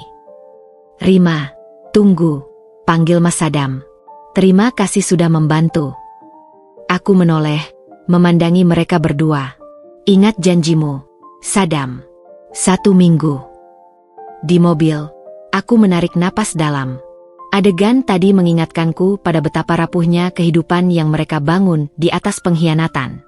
Ulfa mungkin telah merebut suamiku, tapi dia tidak siap dengan konsekuensinya. Menjadi ibu tunggal yang harus menghadapi semua masalah sendirian. Sesampai di rumah, kudapati email dari panitia beasiswa. Jantungku berdebar kencang saat membukanya. Kepada Ibu Rima, kami dengan senang hati mengumumkan bahwa Anda lolos ke tahap wawancara. Senyum kecil mengembang di bibirku. Satu langkah lagi menuju kebebasan. Sementara mereka sibuk dengan drama kehidupan mereka, aku perlahan membangun jalan keluarku sendiri. 2 minggu setelah wawancara beasiswa, sebuah email resmi akhirnya tiba di inboxku. Saat itu aku sedang bertugas jaga malam di klinik, menikmati kesendirian yang menenangkan sambil menyusun laporan medis. Hujan ringan membasahi jalanan di luar, menciptakan suasana yang kontemplatif. Ding! Suara notifikasi email membuat jantungku berdebar. Dari pengirim, ASEAN Healthcare Scholarship Committee. Dengan jari-jari gemetar, aku membukanya. Subjek, Congratulations. Scholarship Award Letter. Dear Mrs. Rima, with great pleasure, we would like to inform you that you have been selected as one of the recipients of the ASEAN Healthcare Scholarship for Neonatology Specialization at National University Hospital Singapore. Aku tak bisa membaca lebih jauh. Air mata kebahagiaan mengalir deras. 6 bulan. 6 bulan kebebasan. 6 bulan untuk menyembuhkan luka. 6 bulan untuk membangun kembali diriku. Yes, teriakku sendiri di ruangan yang sepi. Tinjuku meninju udara. Tanpa berpikir panjang, aku mencetak surat penerimaan itu dan menyimpannya rapat-rapat di tas. Ini adalah senjataku, tiket menuju kehidupan baru. Tapi aku harus memilih waktu yang tepat untuk mengumumkannya. Pukul 11 malam saat aku pulang, Mas Sadam masih terbangun di ruang tamu. Matanya merah, wajahnya lelah. Kamu dari mana? Aku coba telepon beberapa kali, katanya dengan nada menuduh. Jaga malam. Seperti biasa. Kenapa? Ada apa? Jawabku sambil meletakkan tas dengan hati-hati. Dari tadi siang aku coba hubungi kamu. Arka masih di rumah sakit. Dokter bilang butuh perawatan lebih lama. Oh, kataku singkat, berjalan ke dapur mengambil air mineral. Tapi kan sudah ada Ulfa yang jaga. Dan kamu juga sudah sering menengok. Apalagi yang kurang? Dia berdiri, mendekatiku. Rima, ini tentang anakku. Apakah kamu tidak punya empati sedikit pun? Aku menoleh, menatapnya tajam. Empati? Seperti empatimu padaku ketika kau berselingkuh? Seperti empatimu ketika kau berbohong padaku selama 2 tahun? Itu berbeda. Ini tentang nyawa anak kecil. Dan pernikahan kita? Itu tentang apa? Tentang kesetiaan? Tentang komitmen? Atau itu tidak penting bagimu? Dia menarik napas dalam, mencoba menenangkan diri. Aku tidak ingin bertengkar. Aku hanya butuh dukunganmu. Aku sudah memberi dukungan selama 5 tahun, Sadam. Tapi yang kudapat adalah pengkhianatan. Aku berjalan meninggalkannya di dapur, masuk ke kamar. Tapi dia mengikutiku. Ada apa dengan kamu belakangan ini? Kamu jadi sangat dingin. Bahasamu tajam, sikapmu jauh. Apa kita tidak bisa mulai lagi dari awal? Saat itulah aku memutuskan. Ini waktunya. Aku diterima di beasiswa Singapura. Kataku tiba-tiba, suaraku datar. Dia terkesiap. Apa? Beasiswa neonatologi. 6 bulan. Aku berangkat 2 minggu lagi. Wajahnya berubah pucat. 2 minggu? Tapi, kita belum membicarakan ini. Kamu tidak bilang kalau wawancaranya sudah lewat. Kenapa aku harus bilang? Kamu kan tidak pernah bilang padaku tentang Ulfa sampai aku menemukanmu di klinik malam itu. Ini balas dendam, ya? Kamu sengaja ingin menghancurkan aku. Aku tertawa getir. Ini bukan tentang kamu, Sadam. Ini tentang aku. Untuk pertama kalinya dalam 5 tahun, aku melakukan sesuatu untuk diriku sendiri. Bukan untukmu, bukan untuk pernikahan kita, tapi untuk Rima. Dia merosot di kursi, wajahnya hancur. Jadi, kamu akan meninggalkanku? Aku akan pergi selama 6 bulan. Apa yang akan terjadi setelah itu, kita lihat saja. Tapi, perusahaan? Rumah?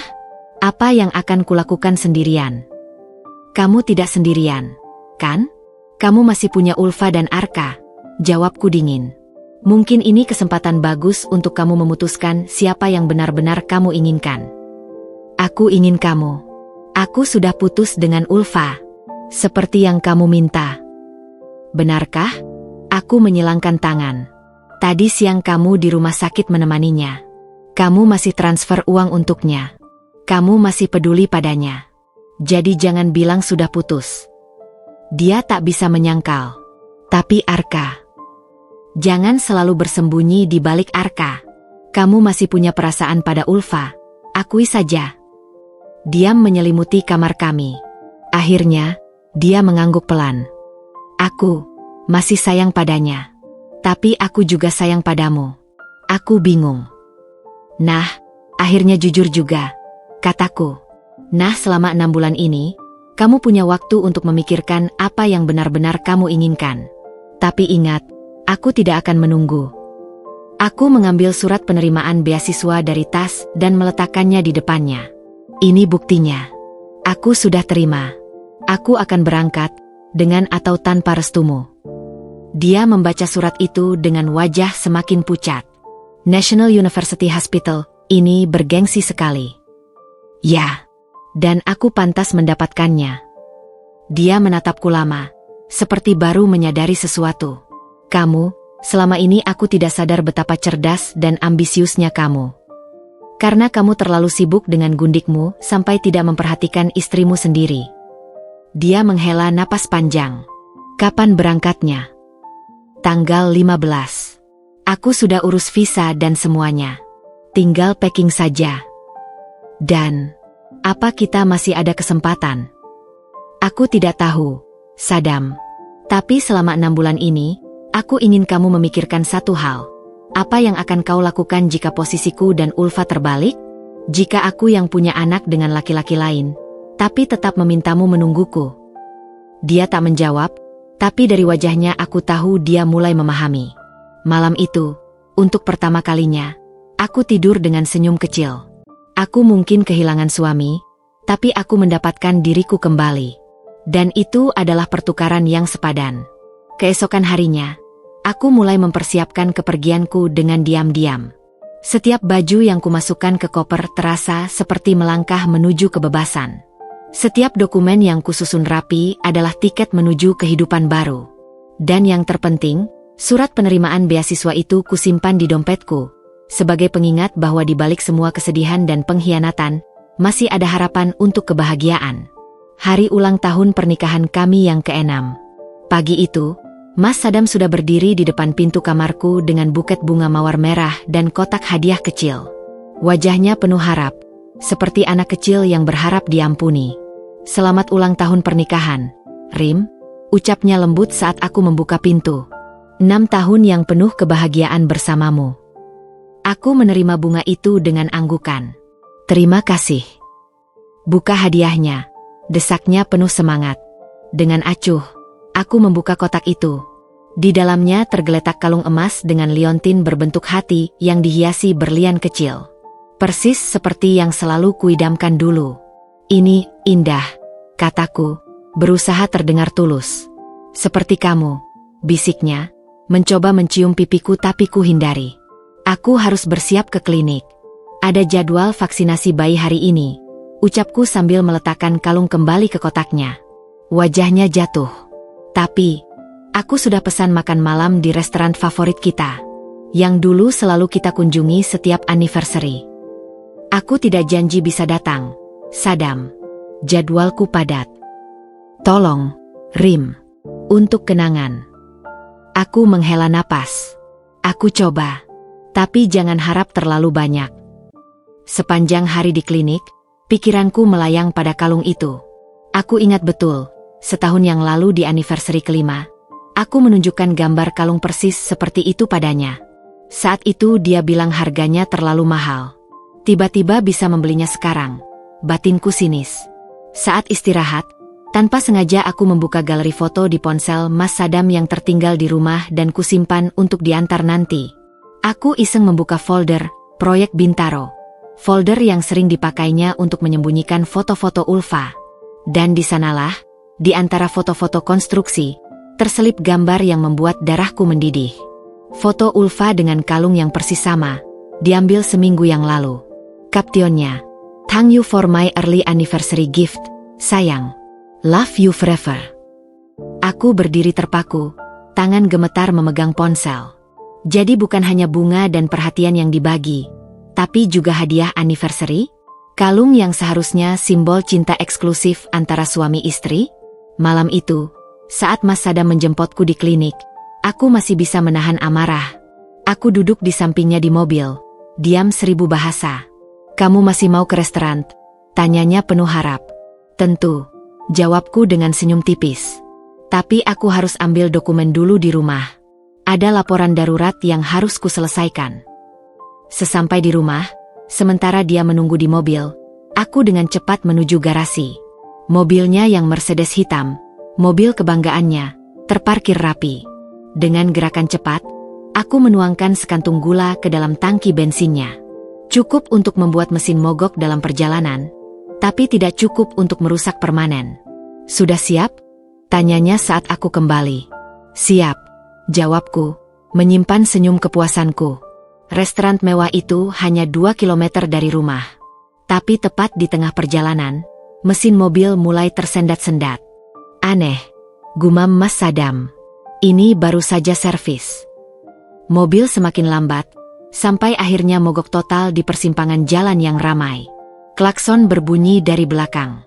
"Astaga, tidak sekarang," keluhnya, mencoba menyalakan mesin berulang kali. "Sepertinya kita harus membatalkan makan malam," ucapku dengan wajah polos. "Mau ku tolong panggil Derek?" Dia menghela napas frustrasi. "Ini memalukan. Dan aku ada meeting penting besok pagi dengan investor dari Jepang." "Meeting jam berapa?" "Jam 7 pagi. Mereka jadwal ke proyek langsung." "Wah, semoga mobilnya bisa diperbaiki malam ini juga," ucapku, berpura-pura khawatir. Sementara Mas Sadam sibuk menelepon bengkel, aku diam-diam mengirim pesan pada sekretarisnya. "Mas Sadam, mobil mogok. Meeting besok dengan investor Jepang mungkin perlu dijadwal ulang." Aku tahu persis investor Jepang itu sangat ketat dengan waktu. Menunda meeting berarti kehilangan proyek. Malam itu berakhir dengan kami naik taksi pulang, dan Mas Sadam harus meminjam mobilku untuk meeting besok, yang sudah pasti akan ditunda karena pesanku tadi. Saat kita tiba di rumah, dia melepas jas dengan wajah muram. 6 tahun anniversary yang gagal, keluhnya. Sepertinya nasib sial sedang mengikutiku. Atau mungkin karma, batinku, sambil tersenyum kecil. Keesokan harinya, seperti yang kuduga, investor Jepang itu membatalkan kerjasama. Mereka tidak terima ditunda last minute. Proyek senilai miliaran rupiah itu hilang begitu saja. Saat Mas Sadam pulang dengan wajah hancur, aku sedang duduk tenang di teras minum teh. "Kamu tahu berapa kerugian kita?" hardiknya. 5 miliar. Bahkan lebih." "Tenang, Mas. Masih ada proyek lain," kataku dengan tenang. "Tidak, kamu mengerti. Ini investor penting. Mereka akan membuka pintu untuk proyek-proyek besar lainnya." Aku menyeruput teh. "Mungkin ini tanda bahwa kamu harus fokus pada apa yang benar-benar penting. Seperti memperbaiki pernikahan kita." Dia menatapku tajam. "Apa maksudmu?" "Tidak ada. Cuma berpikir, mungkin ada alasan di balik semua ini." Malam itu, saat dia tertidur lelah di sofa, aku berdiri di depan jendela kamar, memandangi bintang-bintang. Karma kecil telah bekerja. Dia kehilangan proyek besarnya, sama seperti aku kehilangan suami yang setia. Tapi ini baru permulaan. Masih ada 4 hari lagi sebelum kepergianku ke Singapura. Dan aku punya rencana-rencana lain yang menunggu untuk dijalankan. 3 hari sebelum kepergianku ke Singapura, suasana rumah terasa seperti kuburan. Hening, dingin, dan penuh dengan kenangan yang sudah mati. Mas Sadam tampak semakin kurus dan lesu, matanya berkantung hitam, dan pakaiannya yang biasanya selalu rapi kini terlihat kusut. Malam itu, hujan turun dengan deras, mengingatkanku pada malam pertama pengkhianatannya terungkap. Aku sedang menyelesaikan packing terakhir ketika terdengar suara ketukan pelan di pintu kamar. "Rima, bisa kita bicara?" Suara Mas Sadam terdengar parau. Aku membuka pintu. Dia berdiri dengan postur membungkuk, memegangi segelas air dengan tangan gemetar. "Apa yang terjadi?" tanyaku, mengizinkannya masuk. Dia duduk di tepi tempat tidur, menatap koper-koper yang sudah hampir siap. 6 hari lagi. Aku masih tidak percaya kamu benar-benar akan pergi. Itu sudah keputusanku, Sadam. Aku tahu. Dia menunduk, memutar-mutar gelas di tangannya. Bisakah kita bicara jujur? Tanpa amarah, tanpa tuduhan? Seperti dulu. Aku menghela napas, lalu duduk di kursi di hadapannya. Katakan apa yang ingin kau katakan. Dia mulai dengan suara bergetar. Aku tidak bisa tidur seminggu terakhir. Setiap kali menutup mata, yang terbayang adalah wajahmu yang kecewa, tangisan Arka, dan wajah Ulfa yang penuh tuntutan. Aku diam, membiarkannya melanjutkan. Perusahaanku hampir bangkrut, Rima. Setelah kehilangan proyek dengan investor Jepang, 3 supplier besar memutuskan kerjasama. Aku harus meminjam dari bank untuk membayar gaji karyawan bulan ini. Itu, sayang sekali, ucapku, berusaha terdengar simpatik.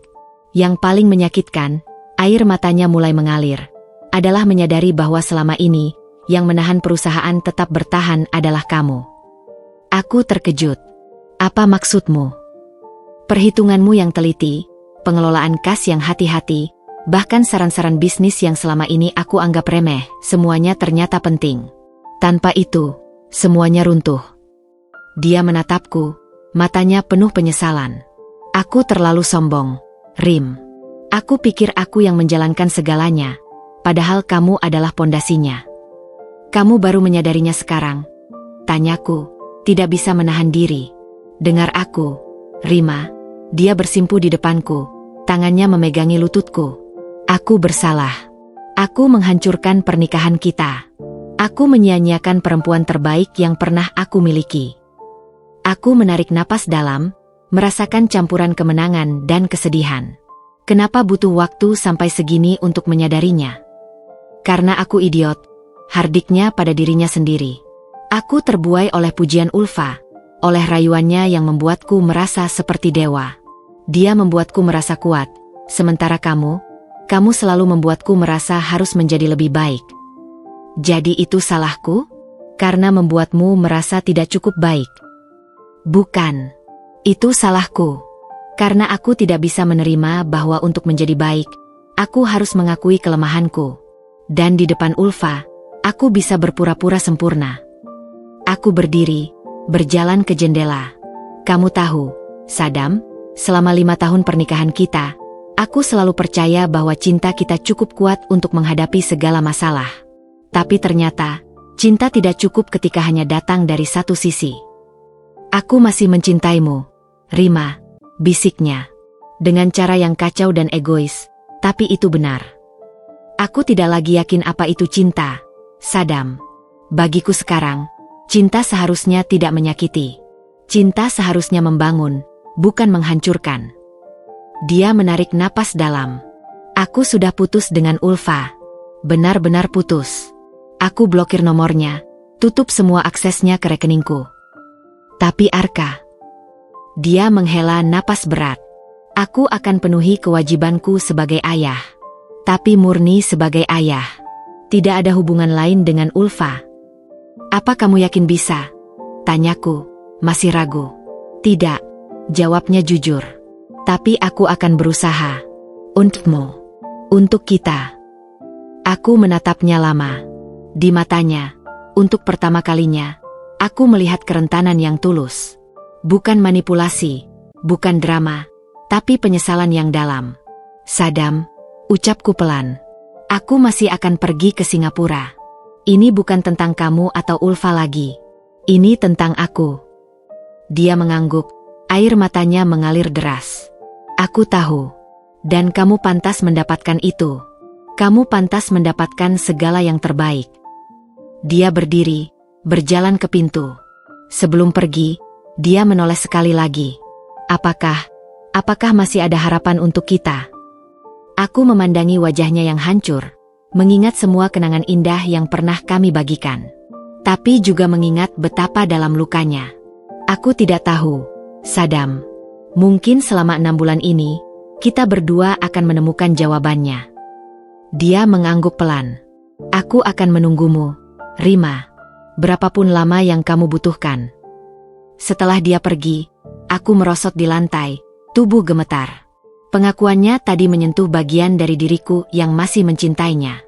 Tapi bagian lainnya, bagian yang lebih kuat, ingat betapa hancurnya aku malam itu di klinik. Aku berdiri dan menyelesaikan packing.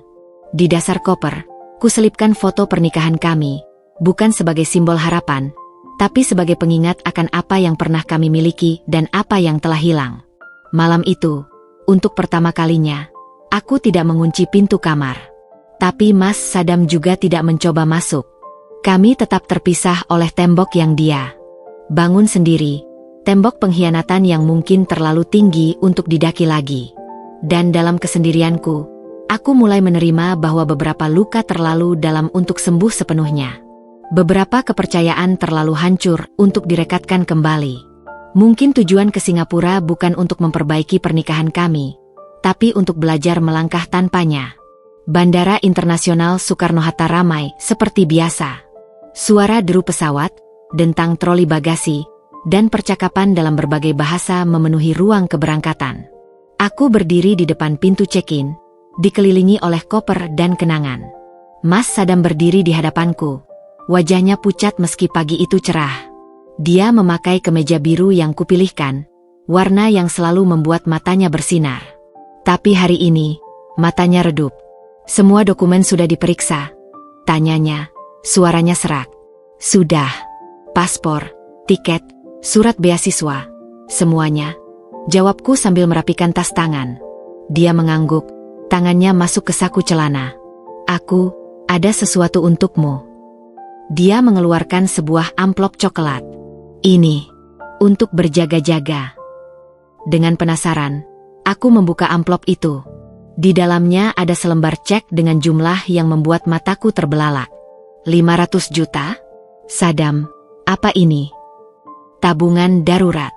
Untukmu di Singapura. Aku tahu beasiswa sudah menanggung semuanya. Tapi, ingin memastikan kamu tidak kekurangan apa-apa. Aku menatapnya, bingung. Tapi perusahaan sedang kesulitan. Kamu seharusnya tidak. Diam, potongnya lembut. Ini adalah hal terakhir yang bisa kulakukan untukmu. Sebagai suami. Suara pengumuman keberangkatan memecah suasana. Passengers for Singapore Airlines Flight SQ935 to Singapore. Please approach to gate 5 for final boarding. Dadaku sesak. Ini saatnya. Aku harus pergi, kataku. Suaraku hampir bergetar.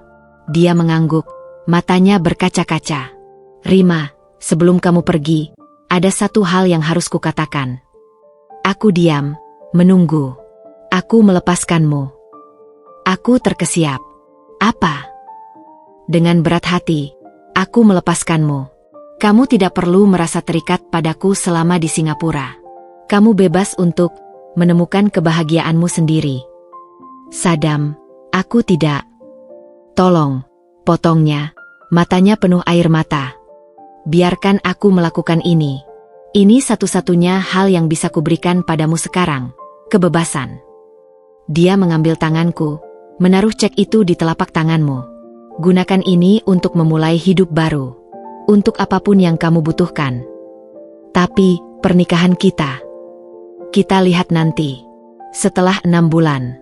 Jika kamu memilih untuk kembali, aku akan menunggumu. Tapi jika tidak. Dia menarik napas dalam, aku akan memahami. Aku memandangi wajahnya. Wajah yang pernah sangat kukenal, kini terasa asing. Di balik semua rasa sakit dan kemarahan, ada secercah rasa sayang yang tersisa. Terima kasih, bisikku, merasakan beban yang terangkat dari pundakku. Untuk pengertianmu. Dia tersenyum getir. Belajarlah dari kesalahanku, Rima. Jangan seperti aku. Pengumuman kedua terdengar, lebih mendesak kali ini. Aku mengambil tas ransel. Aku harus benar-benar pergi sekarang. Dia mengangguk, tidak bisa lagi berkata-kata. Saat aku berbalik untuk bergabung dengan antrian, dia memanggil namaku untuk terakhir kalinya. Rima. Aku menoleh. Kamu adalah cinta terbesarku. Selamanya. Aku tersenyum kecil, lalu berbalik dan berjalan menuju gerbang keberangkatan tanpa menoleh lagi. Air mata akhirnya tumpah, membasahi pipiku. Bukan karena sedih, tapi karena kelegaan. Di dalam pesawat, saat mesin mulai menderu, aku mengeluarkan ponsel dan mengirim pesan terakhir padanya. Terima kasih untuk segalanya. Untuk 5 tahun indah sebelum semuanya hancur. Aku harap kamu menemukan kedamaian yang kamu cari. Jaga dirimu. Lalu, sebelum pesawat lepas landas, aku menghapus nomornya dari kontak. Bukan karena kebencian, tapi karena ini adalah bagian dari melepaskan. Saat pesawat mengudara, meninggalkan Jakarta di bawah, aku merasakan kedamaian yang aneh. Babak baru dalam hidupku akan segera dimulai. Sebuah kehidupan di mana aku adalah prioritas utamanya. 6 bulan, pikirku sambil memandang awan di bawah. Waktu yang cukup untuk menyembuhkan, untuk tumbuh, dan untuk menemukan diriku lagi. Dan untuk Mas Sadam, aku berharap dia menemukan jalan yang benar. Bukan untukku, tapi untuk dirinya sendiri. Karena terkadang, cinta terbesar adalah melepaskan dengan ikhlas. Pesawat mendarat dengan halus di Bandara Changi.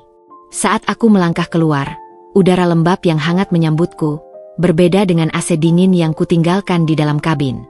Suara announcements dalam bahasa Inggris, Mandarin, dan Melayu memenuhi ruang kedatangan, mengingatkanku bahwa aku sekarang berada di negara asing, sendirian.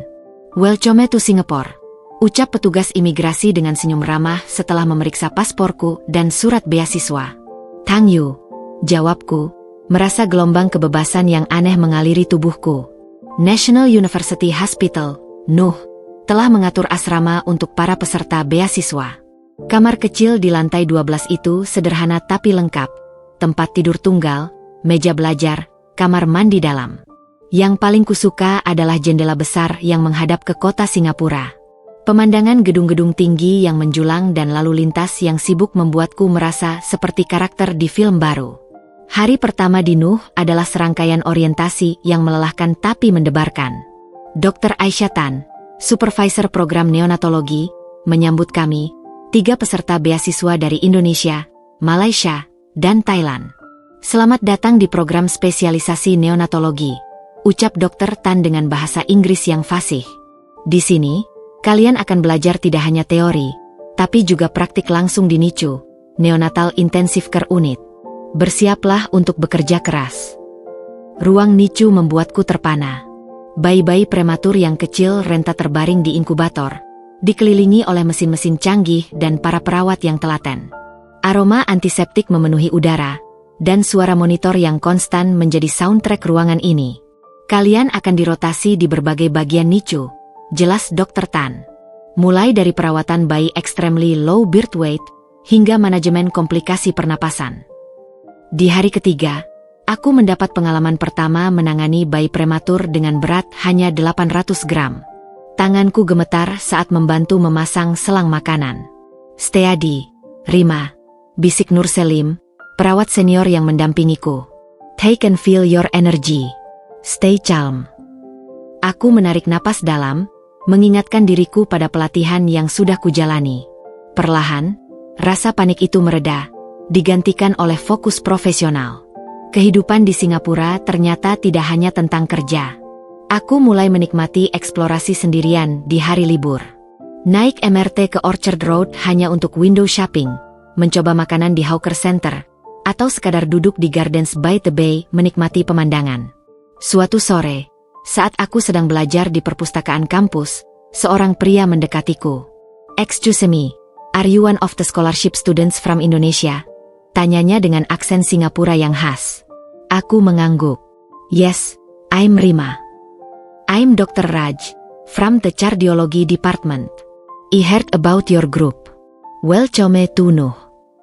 Dia kemudian mengajakku kopi di kantin rumah sakit. Dr. Raj ternyata keturunan India Singapura, lahir dan besar di sini. Percakapan kami mengalir dari topik medis hingga budaya Asia.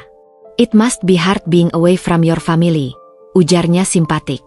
A little, jawabku. But it's also liberating. Dia tersenyum mengerti. Sometimes we need distance to find ourselves. Minggu-minggu berlalu dengan cepat. Aku mulai mahir dalam menangani kasus-kasus kompleks di NICU. Dokter Tan bahkan memujiku atas ketelitian dalam memantau bayi dengan congenital heart disease. Your background as a midwife is a great asset, Rima, pujinya suatu hari. You have that gentle touch with the newborns. Pujian itu membuatku tersenyum bahagia. Untuk pertama kalinya dalam berbulan-bulan, aku merasa dihargai karena kompetensiku, bukan karena drama kehidupan pribadiku. Di malam hari, kadang kesepian menyergap. Aku memandangi foto pernikahan yang masih kusimpan di laci, bertanya-tanya apa yang sedang terjadi di Jakarta. Tapi setiap kali rasa rindu itu datang, aku ingat pada janjiku pada diri sendiri. Ini waktunya untuk fokus pada Rima. Suatu akhir pekan, aku memutuskan untuk menjelajahi Little India. Warna-warni dan hiruk-pikuk kawasan itu menyenangkan. Saat sedang memilih sari di sebuah toko, teleponku berdering. Dari layar terpampang nomor yang tidak kukenal. Halo. Rima? Ini Maya. Maya. Senang mendengar suaramu. Kenapa pakai nomor asing? Aku lagi liburan di Singapura. Kebetulan banget kan? Bisa ketemu. Pertemuan dengan Maya di restoran Indonesia di Bugis Junction terasa seperti oase di padang pasir. Dia membawa banyak kabar dari rumah, tentang klinik, tentang teman-teman, dan tentu saja, tentang Mas Sadam.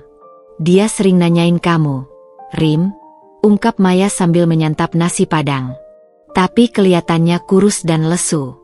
Katanya perusahaannya lagi bermasalah. Aku menghela napas. Dia membuat pilihannya, Mei. Sekarang aku membuat pilihanku. Maya memegang tanganku. Aku bangga sama kamu, Rim. Kamu kuat. Kekuatan. Ya, itulah yang kurasakan sekarang. Kekuatan yang datang dari kemandirian, dari pencapaian profesional, dari kemampuan untuk bertahan sendirian. Saat mengantar Maya kembali ke hotelnya, dia memberiku pelukan erat. Kamu bahagia di sini, ya? Tanyanya. Aku tersenyum, tulus untuk pertama kalinya dalam lama. Iya, Mei. Aku bahagia. Dan itu benar. Di antara kesibukan rumah sakit dan petualangan di kota baru ini, aku menemukan potongan diriku yang hilang. Potongan yang tidak didefinisikan oleh status sebagai istri, tapi oleh passion sebagai bidan, oleh rasa ingin tahu sebagai pelajar, dan oleh keberanian sebagai perempuan yang memulai hidup baru. Malam itu, sebelum tidur, aku membuka jendela kamar dan memandang lampu-lampu kota. Jakarta terasa sangat jauh, baik secara geografis maupun emosional. Dan untuk pertama kalinya, itu tidak membuatku sedih. Aku sedang membangun kehidupan baru. Dan kehidupan ini, meski masih dalam tahap awal, terasa menjanjikan. 6 bulan di Singapura telah berlalu bagai mimpi. Hari terakhirku di Nuh diisi dengan presentasi hasil studiku di hadapan para dokter senior. Aku berdiri percaya diri di depan slide presentasi yang menunjukkan data keberhasilan perawatan bayi-bayi prematur yang kutangani. Kesimpulannya, dengan pendekatan kombinasi antara kangaroo care dan monitoring ketat terhadap saturasi oksigen, kita dapat mengurangi masa rawat bayi prematur hingga 15%, ujarku menutup presentasi. Dokter Tan berdiri, memberikan tepuk tangan.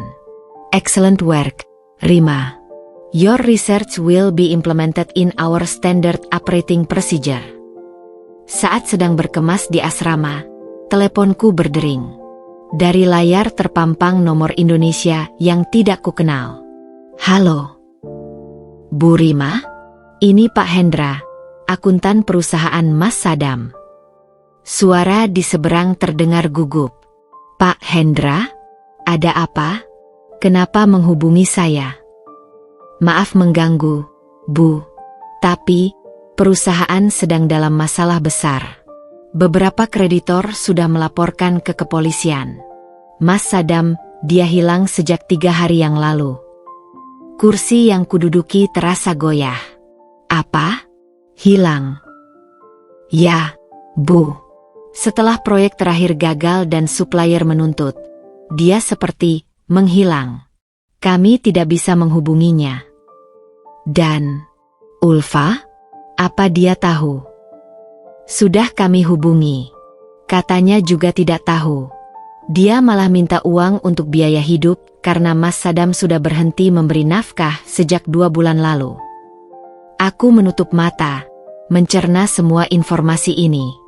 Meski sudah tidak lagi mencintainya, kabar tentang kehancuran Sadam masih menyedihkan.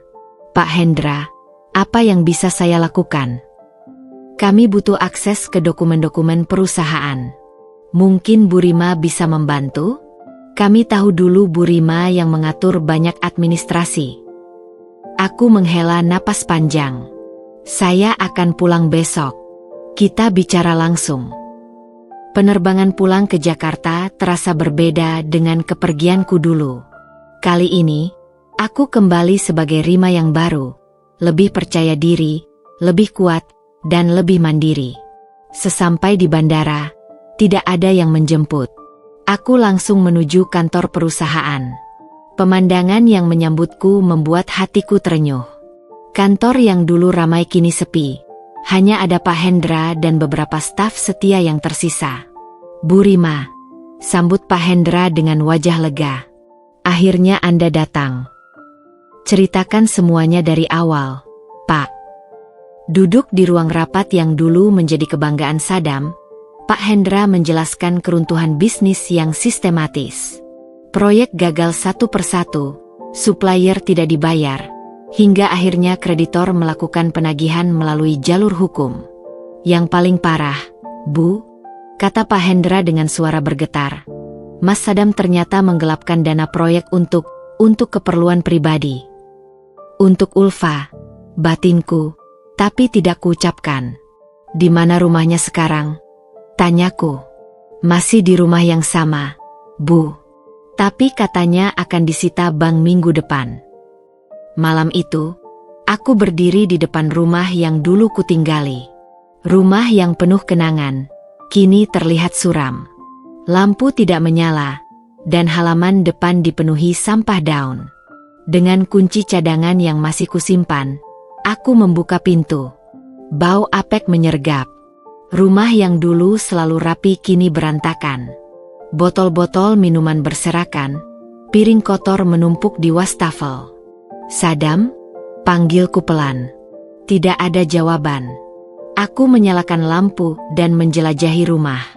Di ruang keluarga, kutemukan dia tertidur di sofa dengan pakaian yang masih lengkap. Wajahnya kurus, jenggot tumbuh tidak terurus, dan bau alkohol menyengat. Dia terbangun saat aku mendekat. Matanya merah, tidak fokus. "Rima? Apa kau hantu?" gumamnya. "Bukan, Sadam. Aku benar-benar di sini." Dia duduk perlahan, mengusap matanya. "Kau pulang. Aku dengar tentang perusahaan." Dia tertawa getir. "Sudah hancur, Rim. Semuanya. Seperti yang kau inginkan." "Ini bukan yang kuinginkan, Sadam. Aku tidak menginginkan kehancuranmu. Tapi kau membenciku. Kau ingin melihatku menderita." Aku duduk di depannya. "Aku tidak membencimu.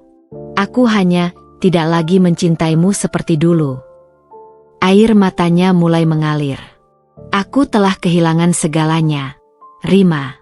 Perusahaan, rumah, mobil, bahkan Ulfa." "Ulfa?" Dia mengangguk, terseduh. "Dia pergi. Membawa Arka. Katanya tidak mau hidup susah bersamaku. Setelah semua yang kuberi padanya." "Karma," pikirku. Tapi melihatnya seperti ini, rasanya tidak ada kemenangan. Saddam, kamu butuh bantuan. Kamu tidak bisa terus seperti ini. Apa gunanya? Semuanya sudah hancur. Tidak, kataku tegas. Kamu masih hidup. Kamu masih punya kesempatan untuk membangun kembali. Dia menatapku, bingung. Mengapa kau masih peduli? Setelah semua yang kulakukan padamu. Karena dulu kita pernah saling mencintai. Dan karena aku sudah belajar bahwa kebahagiaanku tidak tergantung pada penderitaanmu. Aku berdiri. Aku akan mencarikanmu tempat rehab. Dan aku akan membantu Pak Hendra menyelesaikan urusan perusahaan sebisaku. Kau mau membantuku? Bukan untukmu, Saddam. Tapi untuk penutupan yang baik. Agar aku bisa benar-benar melangkah maju. 2 minggu kemudian, Saddam masuk pusat rehabilitasi. Aku menggunakan sebagian uang tabunganku untuk membayar depositnya. Sementara itu, dengan bantuan pengacara, aku berhasil merundingkan penyelesaian utang-utang perusahaan tanpa harus melibatkan pidana. Hari ketika rumahnya akhirnya disita bank, aku menemaninya mengambil barang-barang pribadi. Semuanya pergi, bisiknya sambil memandangi rumah kosong. Tapi yang paling kusesali adalah kehilanganmu. Kadang kita harus kehilangan segalanya untuk menemukan diri sendiri, jawabku. Seperti yang kualami di Singapura. Dia menatapku, dan untuk pertama kalinya, kulihat kedamaian di matanya. Kau benar. Mungkin ini yang kubutuhkan, reset total. Saat kami berjalan keluar dari rumah untuk terakhir kalinya, dia berhenti.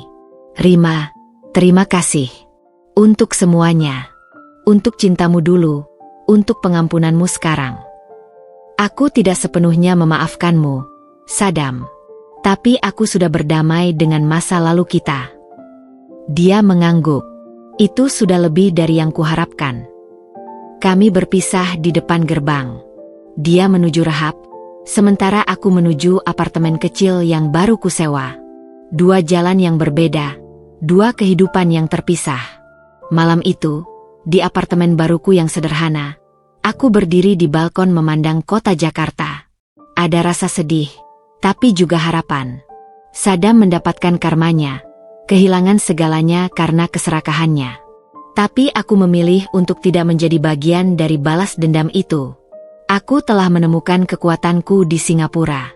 Kini, saatnya menggunakan kekuatan itu untuk membangun kehidupan baru, sepenuhnya untuk diriku sendiri. Dan untuk pertama kalinya dalam waktu yang lama, masa depan terasa cerah, penuh dengan kemungkinan-kemungkinan baru yang menanti.